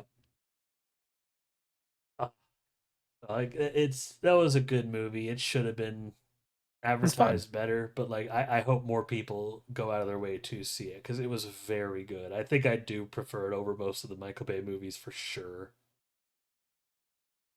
I'm gonna say no because those two franchises are different. Well, But yeah, The Babe movies are stupid. They are beyond stupid, but they have a certain charm to them. I will say this though. I remember watching the 2018 Bumblebee movie, and I was just like, it's great that I can tell what's going on, but it's just flat. And then you watch one of the Michael Bay ones, you're like, okay, I understand. Like they're not good movies, but they yeah, do look good. yeah. I mean, like, have you ever seen Pain and Gain? No, You should watch it. watch painting. Okay, It it's another Michael Bay film. It has The Rock, Wahlberg, and I'm blanking on the third major character, but it is just dumb dude bro stuff. But it's the most Michael Bay movie in Michael Bay, and it's actually really good. I'm gonna have to watch it. Like, I'm trying to like watch movies I've never thought to watch before. Like recently, I watched this check run. I watched the Escape Plan movies. Man, Was the first one like with Stallone and Schwarzenegger. Yeah, Yeah, that came out in that movie is so 2016. that movie's good. I do think the first one is good, but it annoys me a little bit because I like the premise and I like Oh, 2013. how technical it gets from time to time about like how like all right, we're gonna actually use a little bit of science and a little bit of understanding our layout to form this plan to escape prison because that's what this thing is like. Work with this character as he makes his plan, then when he enacts his plan, just Ooh, action scene. Um, damn. what's up? The cast for that movie is kind of stacked. Stallone, Schwarzenegger, Jim Caviezel, Yeah, 50 Cent, Sam Neill, Vinny Jones, Farron Tyre, Vincent D'Onofrio, the Amy Ryan. What the fuck? I've never yeah seen this movie. the first one, it's on Netflix, and the first one I think is good. The one like if you're going into expecting just some Stallone action movie, you're gonna have a great fucking time. But the movie is a little bit smarter than that because it does take that extra time to just like this is how we escape from prison. There's like two scenes that really annoy me though. They're just like you're otherwise so smart. Why are you being stupid here? It's like Stallone and Schwarzenegger like openly discussing their plan to escape prison. They're trying to be subtle air quotes, but again, they're talking openly, and in the shot, there's like a guard right fucking behind them, and I was thinking, well, now he's gonna tell the warden, dumbasses. But obviously they don't because plot armor applies to whispering, I guess. But God, I remember I remember seeing the trailer for this. it, it's not a bad movie. It's again like I went in expecting a still an action movie. I got something a little bit smarter than that. Good time. The sequel's kind of dumb, but I mean, again, it's still what I expected. Oh, what a weirdly edited. I'm watching the trailer right now, but what a weirdly edited trailer. Yeah, that's You good. know, I have an idea for a future movie thing. Hmm. Discussing how trailers are. Agreed. Because, like, you watch stuff from the 70s, because that's when, like, trailers really began. It's really just, even the 80s, it's just like narration clips. The Mhm. 90s started to get weird, 2000s got weird, and then I swear to God, Inception changed the game because of the whole brrr Yeah, and like all the. That's kind of why you hear like a lot of the modern trailers when there's a build up. It's like do. yeah. I, I, I I could go on. that is a theme that I've been toying with. It's not on the wheel this time, but I'm probably gonna put it on the wheel soon. It's just like Oh trailers. Because one that I know that I would bring up is actually the first Suicide Squad movie. Uh, yeah, God awful yeah. movie, but damn it if it didn't have good trailers. See, that's the thing. That's the thing about trailers. It's also I could talk about how trailers have lost their whole art of being anything good. Yeah, like the trailer Ugh. shouldn't give away the movie. Like I will always be annoyed that the Godzilla versus Kong trailer has a shot of Mechagodzilla in it. Oh yeah. I Like well, but like I don't like the fact that trailers also have like they'll do 3 main trailers. yes, But by the third one, like you said, the third trailer for Godzilla vs Kong, yeah, it shouldn't make a Godzilla, and they're like, oh, okay. yeah, like that should have been. I decided to challenge myself at one point. I do it from time to time. I'm doing it more and more now, just subconsciously. But when the movie Bullet Train came out, I told myself I'm gonna watch this one trailer I saw in theaters. I'm not gonna look up anything else about that movie. I'm gonna base my hype off of this one trailer and let everything else just come to me passively. Because I saw the trailer for Bullet Train, I was like, oh, this looks fun. Let's see this in theater. Let's see where it goes. One of the best fucking viewing experiences I've had. One of my favorite fucking movies of that year and I do think part of it is because Bullet Train is a fun fucking movie, worth the I watch. still need to see it. I'm sorry. It's so no, not you're good. I have it on Blu-ray. Like we could have a movie night of that one night. No, but I'm with you. I think a couple of years ago, I got really annoyed because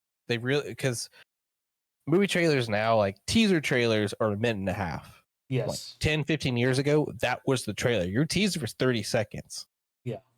I don't like that main trailers are at least 2:30 now to Yeah. more because that's way too long. like I said, I also don't like the fact that they make 3 main trailers and basically give you the entire plot away. I hate And that they did. Oh, go ahead. yeah, I was going to say, unfortunately though, there are just people out there that I'm going to be mean. They don't have the creativeness to just like watch a movie and gather the information from the movie and fill it out. They have to be told everything. Now, to some extent, like I know people edit trailers, and like Marvel, I know is good at that. Like they with Thor: Love and Thunder, not Thor: Love and Thunder, Thor Ragnarok. They added, yeah, Thor: Love and Thunder is just but with Thor Ragnarok, they know they edited the trailer a bit to hide the fact that Thor loses his eye, and that to me is fine. Edit the trailers, like lead people astray. Like the No Way Home trailer, when it first came out, they edited out Lizard because it showed the other Spider-Man kicking him. Yeah, which and Marvel's notorious for doing that, and I understand that. It's the same principle as there's always going to be certain shots that you'll see in a trailer that are not going to be in the final cut because that's just how it is. Well, what annoys me more in modern trailers is the fucking clip show in like the first 10 seconds that just gives a... I hate that fucking clip show. I was actually just about to say that. Because for one, it's for social media shit. You get 5 seconds. Trailer starts now, and like, oh, I want to shoot you. I'd rather have Nicole Kidman telling me we should go to the movies. Yeah. Oh. I could go off about that, but I guess rein it back in a little bit. That, I guess that'll move us to our main discussion of the night: the Syfy Channel. Syfy fucking Channel. Syfy fucking Channel. I'm old enough to remember when like the Syfy Channel was just starting, because that was like 90s, wasn't it? Or is it older than that? Maybe. I gotta get to the wiki. I know I'm basically as old as Cartoon Network, well, now older. Bastards ruined Cartoon Network for me. I'll never forgive that. How old's Cartoon Network? Oh, I think Cartoon Network's older than me. 1990. I am just almost exactly as old as the Syfy Channel. Okay, yeah, 92. Damn, I'm a year older. So I mean, to be fair though, you can kind of tell how old you are by saying, "What's the original logo of Syfy?" The Saturn ring. Yeah, dude, I love that logo. Instead of the stupid streaming sci-fi, and it's like, why did you spell it like that? I want to shoot you. All right. Now I'm trying to look at some of their shows. There's one you mentioned a while ago called Tripping the Rift. Oh man, what a show! That show is one of those that could not fly nowadays. It's also like I know it's extremely horny, but it's so weird of how extremely horny it is. Oh yeah. Like one of the characters is a sex robot though. Like okay, I will also say like I legitimately believe that every idea explored in Tripping the Rift was done better in Futurama. Oh yeah. This is just a shock value show, honestly. For sure. But I'm watching a clip now, and there's an alien with a big DLS and big old Manakahama. Big old Bahangas. I mean, I'm impressed that the show at least was fully CG and all this. I'm watching an episode where they were in some town market, and I'm just like, it's impressive for all the assets for this type of show. Yeah. Original shows. I'm looking at the original shows. One thing I know I'd like to talk about is I know you have kind of a passing thing, but I know you've watched Syfy more than I think a lot of people we know. My perspective on the Syfy Channel, it's one of the channels that I haven't just locked in what channel it was growing up, because for a solid like 15 years of my life, like it was always the same. Like before I moved to Texas, I think no, Syfy Channel changed ultimately, but I always had to remember like Comedy Central was channel 61, Cartoon Network was channel 62, and Sci-Fi was channel 63. Those were like my three favorite channels because I never had to flip too far, and they had Ooh, most of my see, interests. I had DirecTV, so we had different numbers. Sci-Fi was 244 for me. Cartoon Network was 269. Actually, all like the cartoon channels are like 290 to 300. I could go on. Oh yeah, like and I also am from the era of the TV Guide. Oh, like the Oh yeah, mystical. both on the TV and physical. Yes. Oh, I love the physical TV guide, and every time I was bored and wanted so much, I would look up like I am the kid who would my love for movies is goes like translates back when I was a kid. I would just kind of plan out my days like I have a Saturday off. All right, my friends are gonna play it for a while, but what can I watch in the meantime? Ooh, I could watch this on USA for an hour, and then I could watch this on Sci-Fi for an hour. Like I You would, know, yeah. I never used TV Guide. I kind of just like remembered when the shows would air. Oh, see, like the shows, yeah, were easy for me, especially with Cartoon Network. It was always the movies I would look for, and Yeah. like USA, Turner Classic Movies, AMC. I've frequented a lot of movie channels, uh, but Sci-Fi particularly, I have a sensationalist view of it because I think Sci-Fi Channel really, really pushed like my love of just creatures and creature effects. Oh yeah, they had a lot of those lower budget movies they always showed. Oh yeah, they were a dime a dozen, but like for all the crap they had, every once in a while you would get one that was not bad. You could get one that I dare say was really fucking good. But like like sometimes it just wasn't a sci-fi original, like something like Arachnophobia, which that was such a good movie. Maybe But why I haven't seen it in like forever. it's still good. It's not as good as like it you probably remember, but it's still solid. It, um, That I get. yeah. But Sci-Fi Channel, like I guess over time it get this expectation that like these movies aren't going to be like the best, but it varied its programming enough and showed so many different like monsters and slashers and all these different things that it got me to appreciate variety, if Did that the makes any sense. Asylum start on Sci-Fi? Yes, it did. Okay. So like that's a whole other thing. Like I could talk about stuff like Sharktopus, and I have Oh a yeah, yeah. I was just because those can't describe it, but those movies just have a look to them. Like even their special effects have a look to them. I'm like, this is a sci-fi movie. yes. But like the era of sci-fi that I remember, the era of sci-fi that I choose to remember is the early 2000s, before the asylum tainted our shores. But this is the era of movies like there's one literally just called Spiders, which God, that movie scared me like as a kid. Nowadays, not so much, but yeah, like Spiders, and I think and even the non-originals. This was the channel that would like openly show like Lake Placid and Anaconda and stuff like that, And a fucking condom, man. and a fucking conda. I Fucking Ice Cube. fucking ice.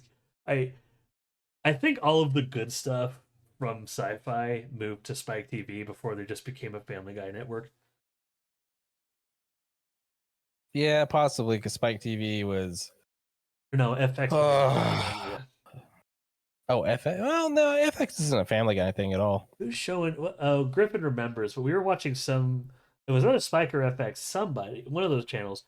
We were watching it at a G Fest one day. We were just kind of chilling in the apartment or the apartment, the hotel room after a long day. I was like, I just want to watch something for a little bit just to stay on my feet. And I ended up putting up on like American Dad for like an hour or two, Oh, and it's probably TBS.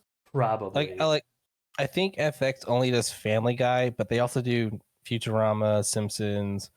But I think it's only Mean Fox stuff. I think TBS is more American Dad. I could be wrong. This was years ago. probably. I don't remember what My channel, but my autistic brain is just here. what I do remember is at some point everything that was on Sci-Fi started migrating away.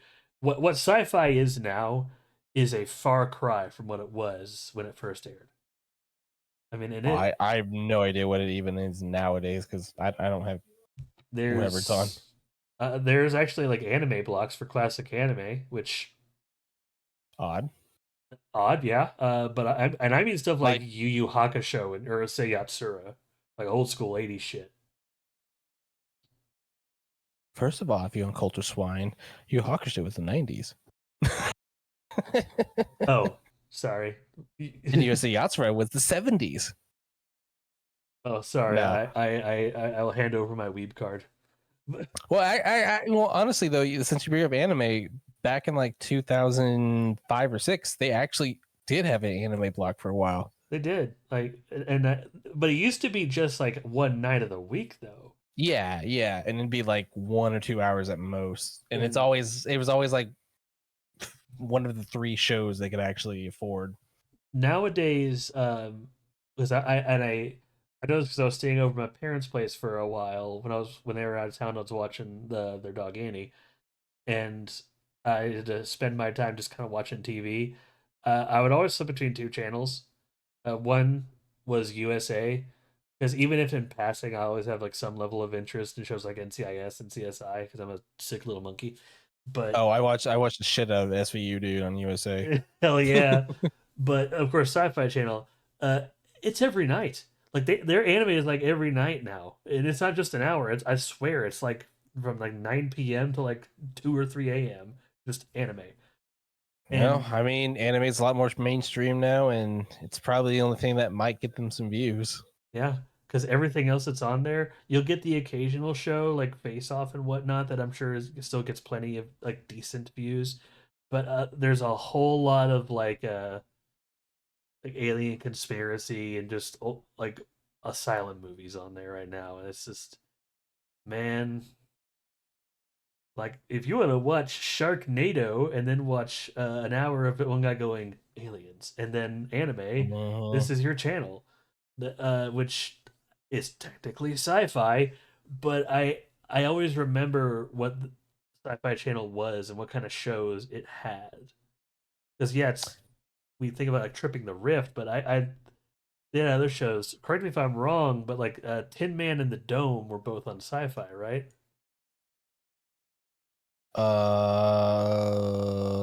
when did that? What year would that have come out in? The early 2000s for sure, but let me look and see here. Tin Man in the Dome.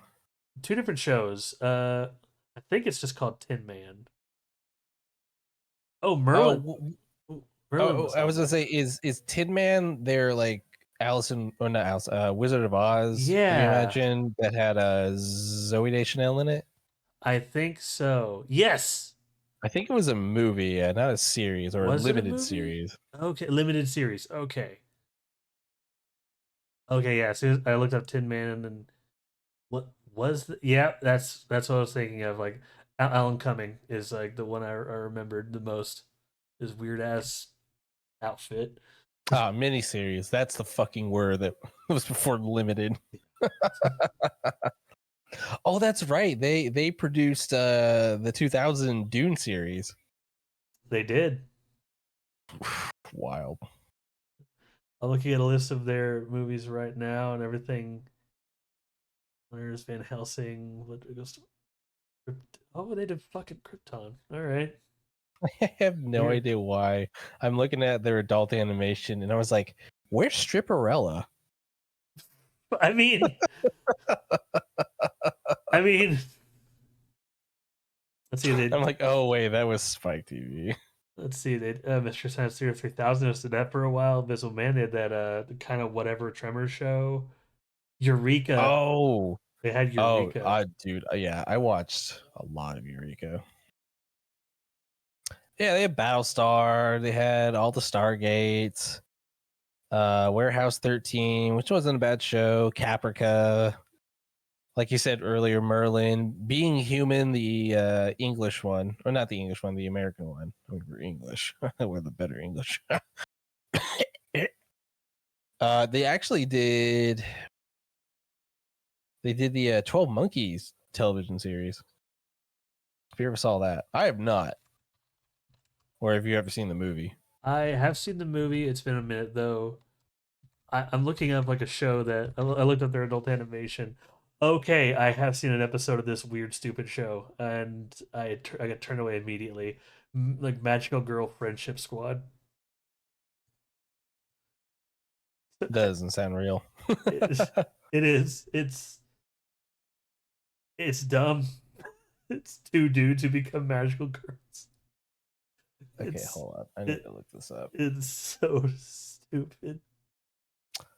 Oh, I recognize the images, but I've never seen an episode. So I watched one episode and got turned off right away. It's like, oh god. On one hand, it's like Steven Universe if they were allowed to say fuck and make dick jokes. But on the other hand, it's Steven Universe, but they make obscure dick jokes. Both situations are terrible. Yeah. Actually, they made a show I watched all of called Dark Matter back in 2015. Oh yeah. I'm It gonna was look not up. bad. I'm gonna look up a list of Oh, sci-fi channels. that's right. Yeah, they made or produced the first 3 seasons of The Expanse before Amazon revived it, and Did that's a good show. That's a really good show. Really good, like pretty much a realistic space show. One thing again, this is from an era, like an old era, old early 2000s. The era of That is sci-fi all. that I love, like again, that early 2000s. I would say between 2000 and 2010 are like my favorite era of sci-fi. Where they took movies, even if they didn't produce them or make them, they shined a light on movies that deserved it. I think the most prominent of those was like Dog Soldiers. I'm sorry. What? Never seen Dog Soldiers? No. It is name aside for what you think it is. It's a werewolf movie, and it's a very good werewolf movie. It's really just about like like a platoon of soldiers in the UK just doing their exercises, and they encounter like these werewolves and basically end up fighting for their life in just inside of this cabin, and they get picked off one by one. Like the entire movie takes place just in this cabin, this little wilderness around them, and it's just soldiers versus werewolves. Yeah, I'm watching the trailer right now. It's a very good movie. Oh, I didn't. I Oh, haven't even reached in the shows and movies yet, but I like suddenly had a fucking brain blast of a show that I was all about. Fucking great. Dinotopia. Oh my god. It's stupid fucking show, but I was all about it. I I'll be honest. I actually did I even see that show on this? I don't think I even put this show on the list. That's how embarrassed they are. If it's on the list, and like I, oh, I don't okay, see it on the wiki. okay. If they're embarrassed, they should not be embarrassed for Dinotopia when fucking Arachnoquake and 3-headed and 5-headed shark attack are on their fucking list. They have no reason to be ashamed of Dinotopia if they're not ashamed of Asylum. Like that's my hot take, I guess. But like Dinotopia was a stupid show, but it wasn't that stupid. It wasn't but Dinotopia wasn't a sci-fi show though. It was an ABC show. Oh, okay, okay. So it wasn't a sci-fi show. Okay, that makes Yeah, me I'm feel looking it better. up. I was like, I don't Okay, remember it being on the sci-fi show maybe. Okay, man. or sci-fi show. God. Okay. So that might be just a Mandela effect thing. But as I was looking through To be shows, fair though, I completely understand because it definitely could have been on the Syfy Channel. it fits right in, man.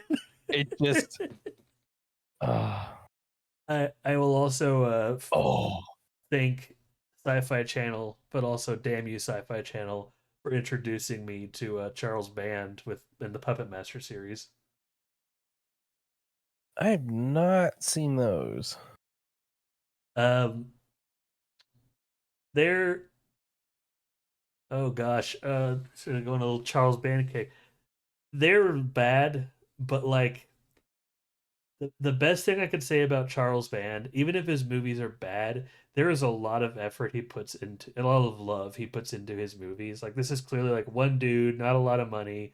Some of the effects are kind of shitty, but damn it, he's having a good time, and that comes through in his work. Hiccups. Okay. Uh, I mean, the Puppet Master series starts off with just like a really fucking weird movie about psychics and like channeling dead spirits. And like by Puppet Master 10, it has devolved into puppets versus Nazis. Okay. It's one of the most stupidest fucking things, dude. Ever seen Attack of the Griffin? I think I have. Dude, if it was aired on site, there's so many movies. I'm looking at like a list of original movies. I'm like, I watched at least half of these at one point, but damn it if I could remember most of them. There is one grievance though that I will not ever forgive Syfy is that they canceled Stargate Universe. Oh man, I know a bunch I of people who'd agree with you. like I've watched some episodes of like Atlantis and and whatever other TV show they had of it. It's okay. I mean, it's very campy. It's 2000 show. I mean, Kratos himself is trying his best.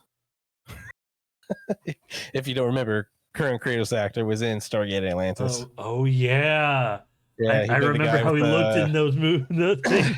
with the gold thing on his head. Yeah. Yeah, anyway, Stargate Universe wasn't like that. It God, it was really good. I like the premise. They're on a ship that it's just kind of on a set course, but they have no idea what this course is. And it's just them trying to survive. It's really it's so good. Damn you, Syfy. You could have given it off to Amazon. But no.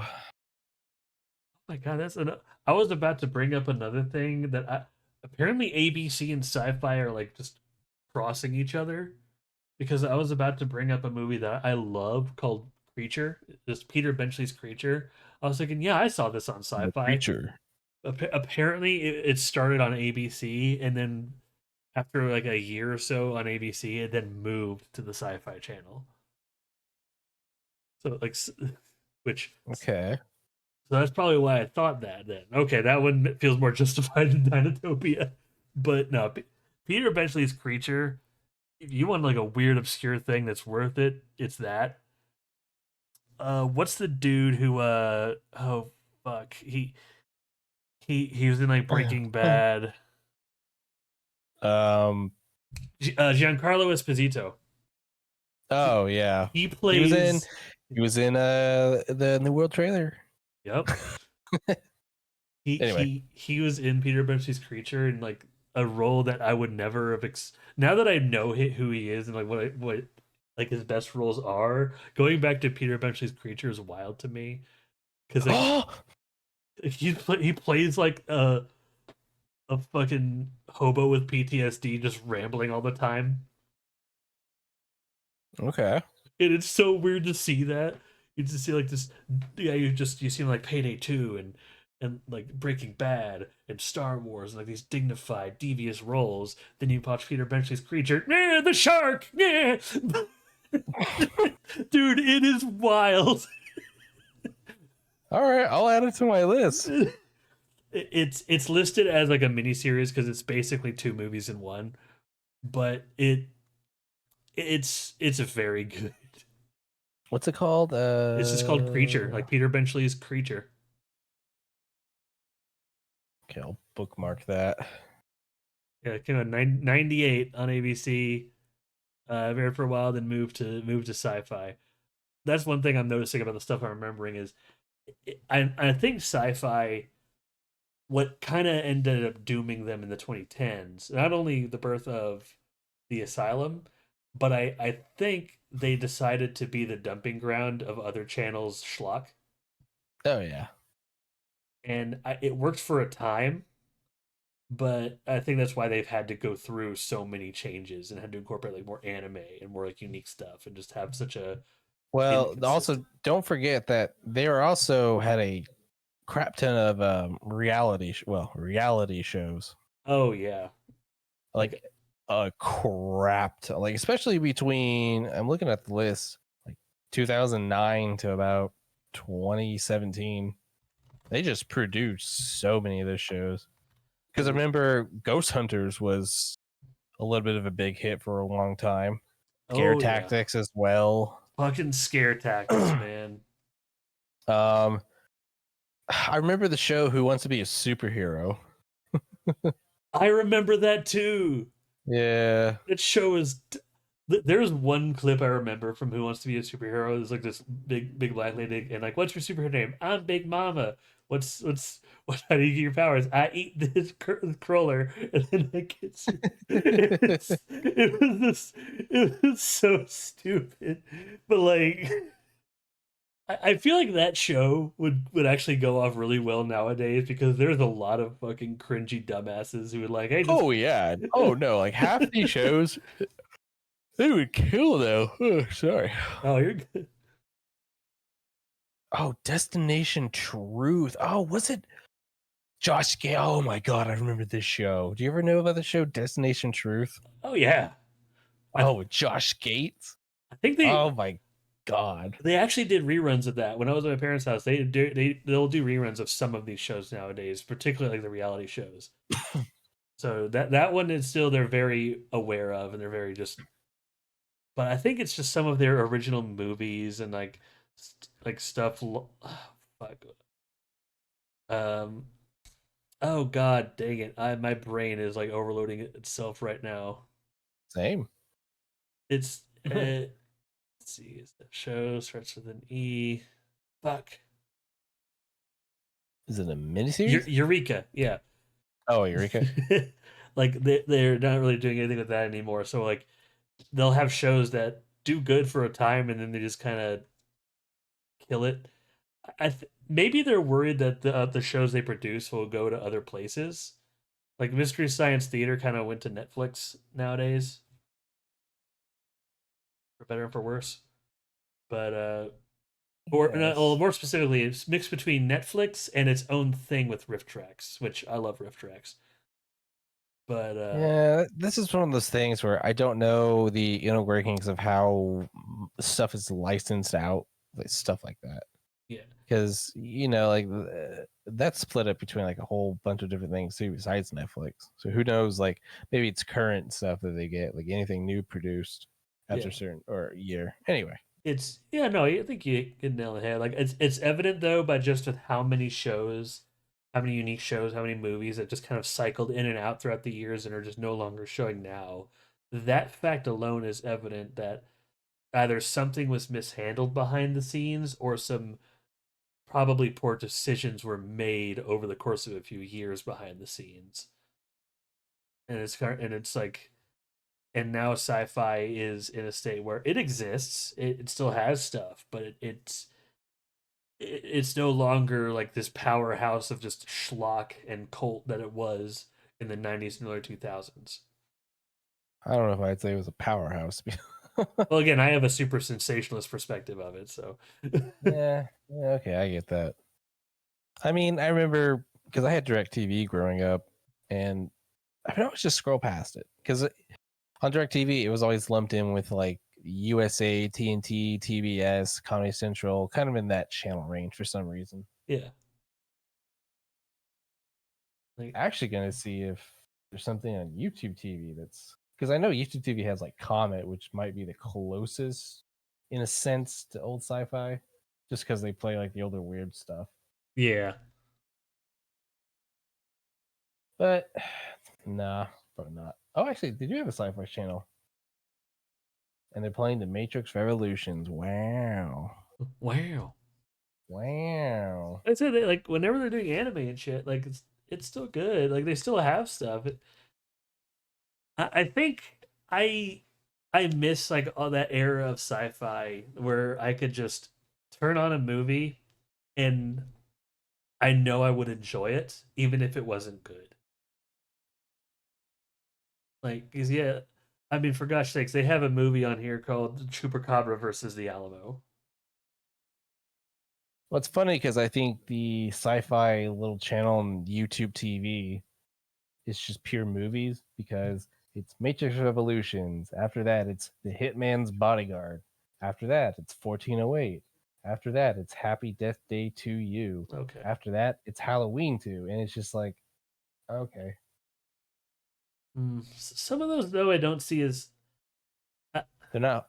Yeah, they're not sci-fi or anything. They're just yeah, they're just movies at this point. exactly. Like But that's kind of a lot of what these channels have become. yeah, they're no longer they don't no longer stick to their main namesake. The Syfy Channel is no longer sci-fi movies with the occasional anime block. Now it's just anime, ghost hunters, reality TV, action, horror. Well, like even that, you can be bought out by like Pluto TV because Pluto TV has free stuff. They have different channels for different shows. Yeah. I'm gonna pull up the sci-fi whatever they have on it just to see. But like even then, there's more variety because I don't know if you ever use Pluto TV.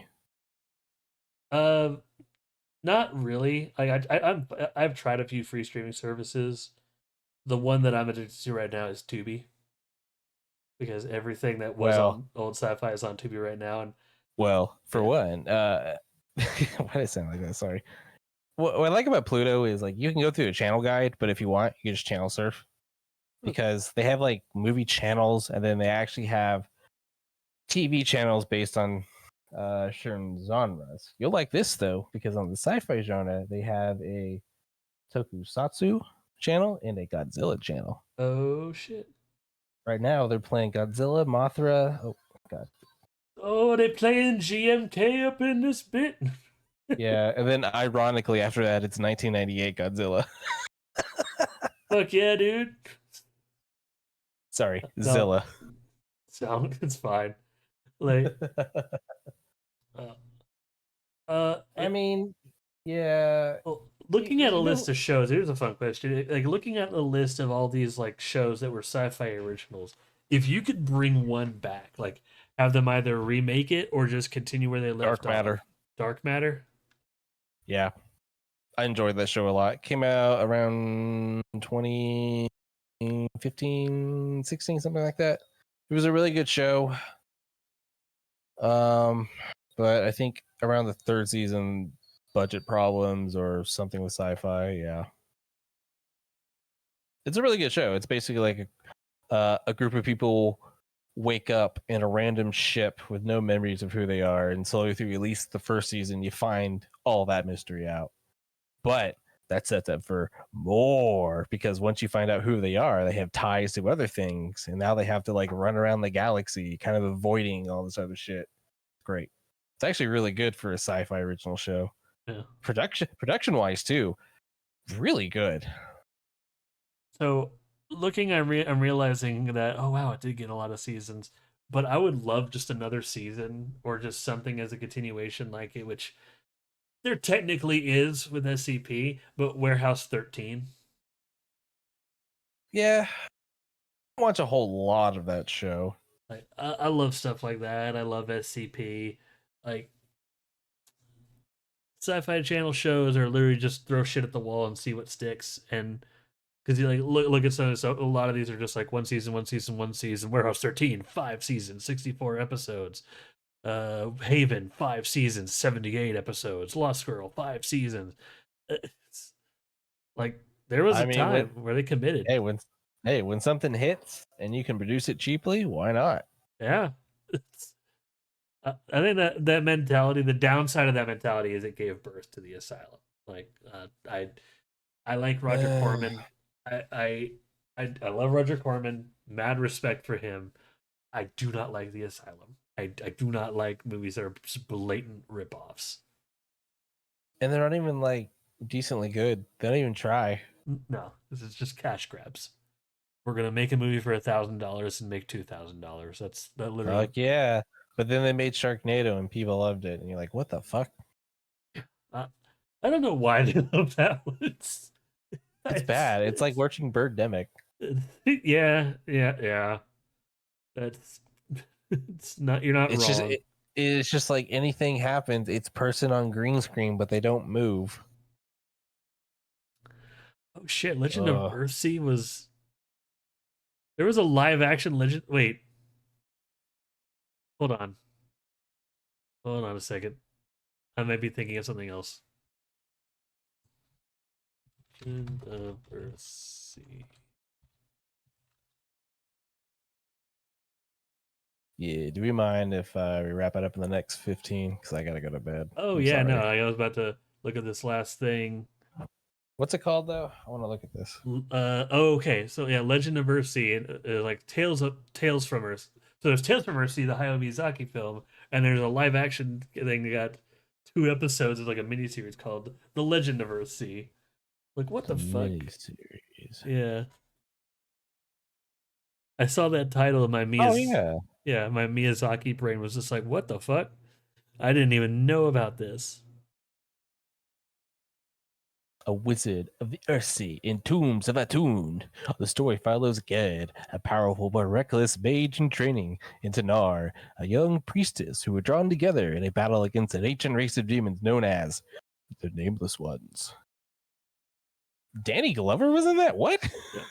That's what I'm saying. It's like, what the fuck? Oh, Sci-Fi Rick. Channel is such a. I miss old Sci-Fi Channel. I it is for me. It is entirely because of the movies, but I did love the shows.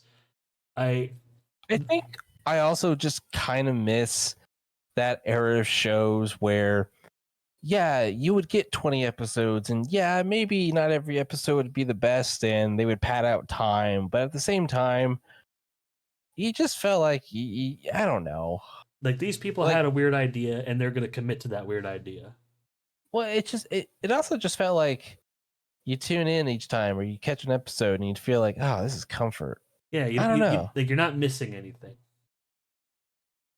I was surprised. I think sometime last year, I was catching some reruns of Xena Warrior Princess, and actually, I was very surprised to see like, well, like the Raimi brothers produced it.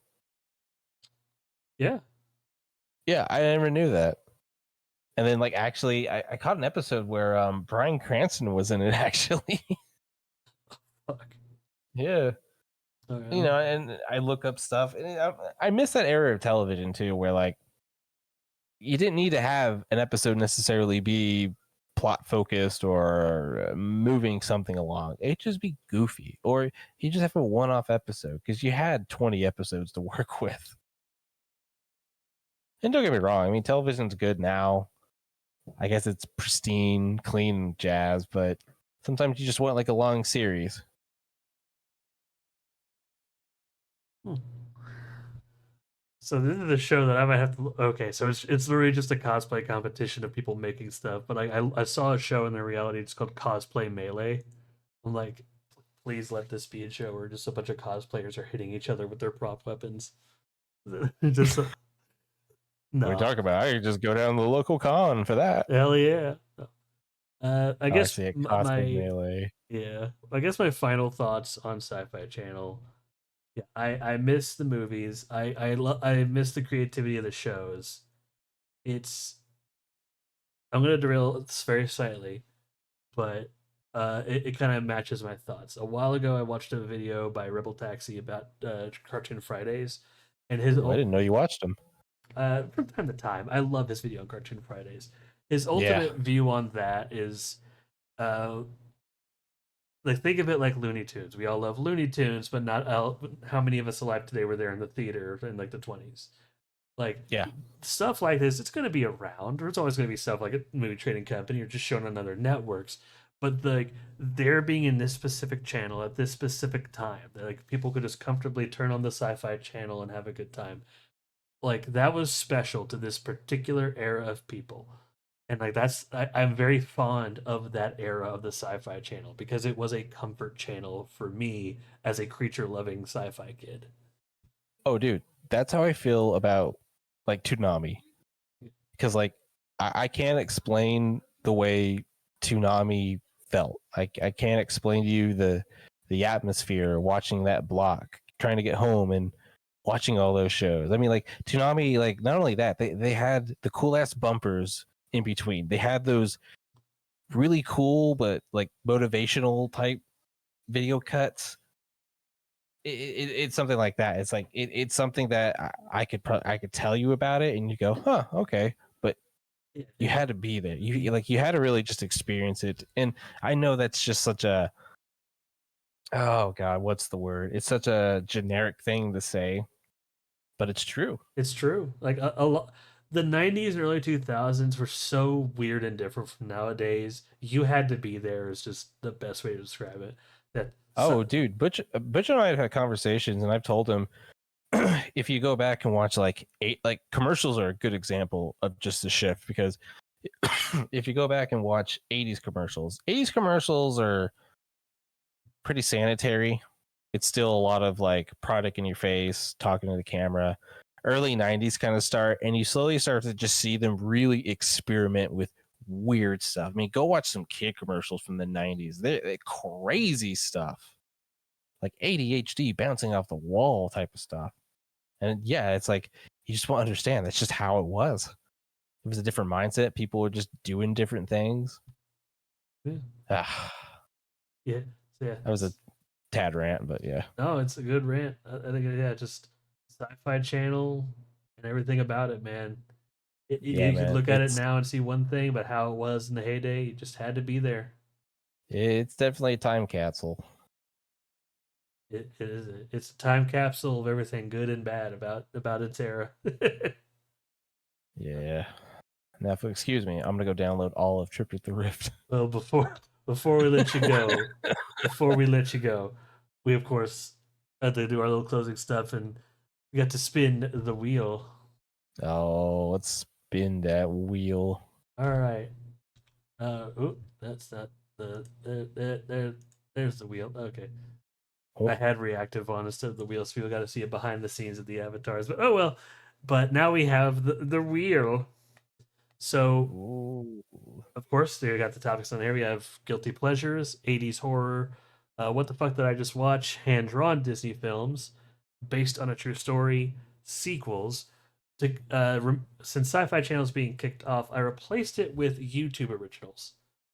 Like it's Mm. come up from time to time, but I would love to do an episode just about either long running series or movies, because there are some that are strictly on YouTube. Because there are some that are just kind of being dismissed and I think are worth talking about, or even if it's just like a small subset. There's so much on modern YouTube, it really is the modern TV. Yeah, and I'll be honest, I've never even delved the moniker into that. There's a lot.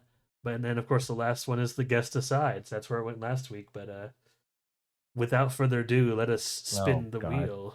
Don't give me the guest decides. I don't even know what to talk about. No, it's up to me. It's up to the wheel. But Oh, I let's. know, I know, I know. I'm just telling reality if it hears me. Don't do it. All right, and it spins. Let's go. Oh, I know. I'm watching the delay. Oh shit! Is it the guest decide? Oh, All YouTube right. originals. All righty. Okay. We're gonna. I guess. December 1st, right after Thanksgiving, I'll be thankful for YouTube. All right, I think I can. God, I Uh, don't even know what that's gonna entail.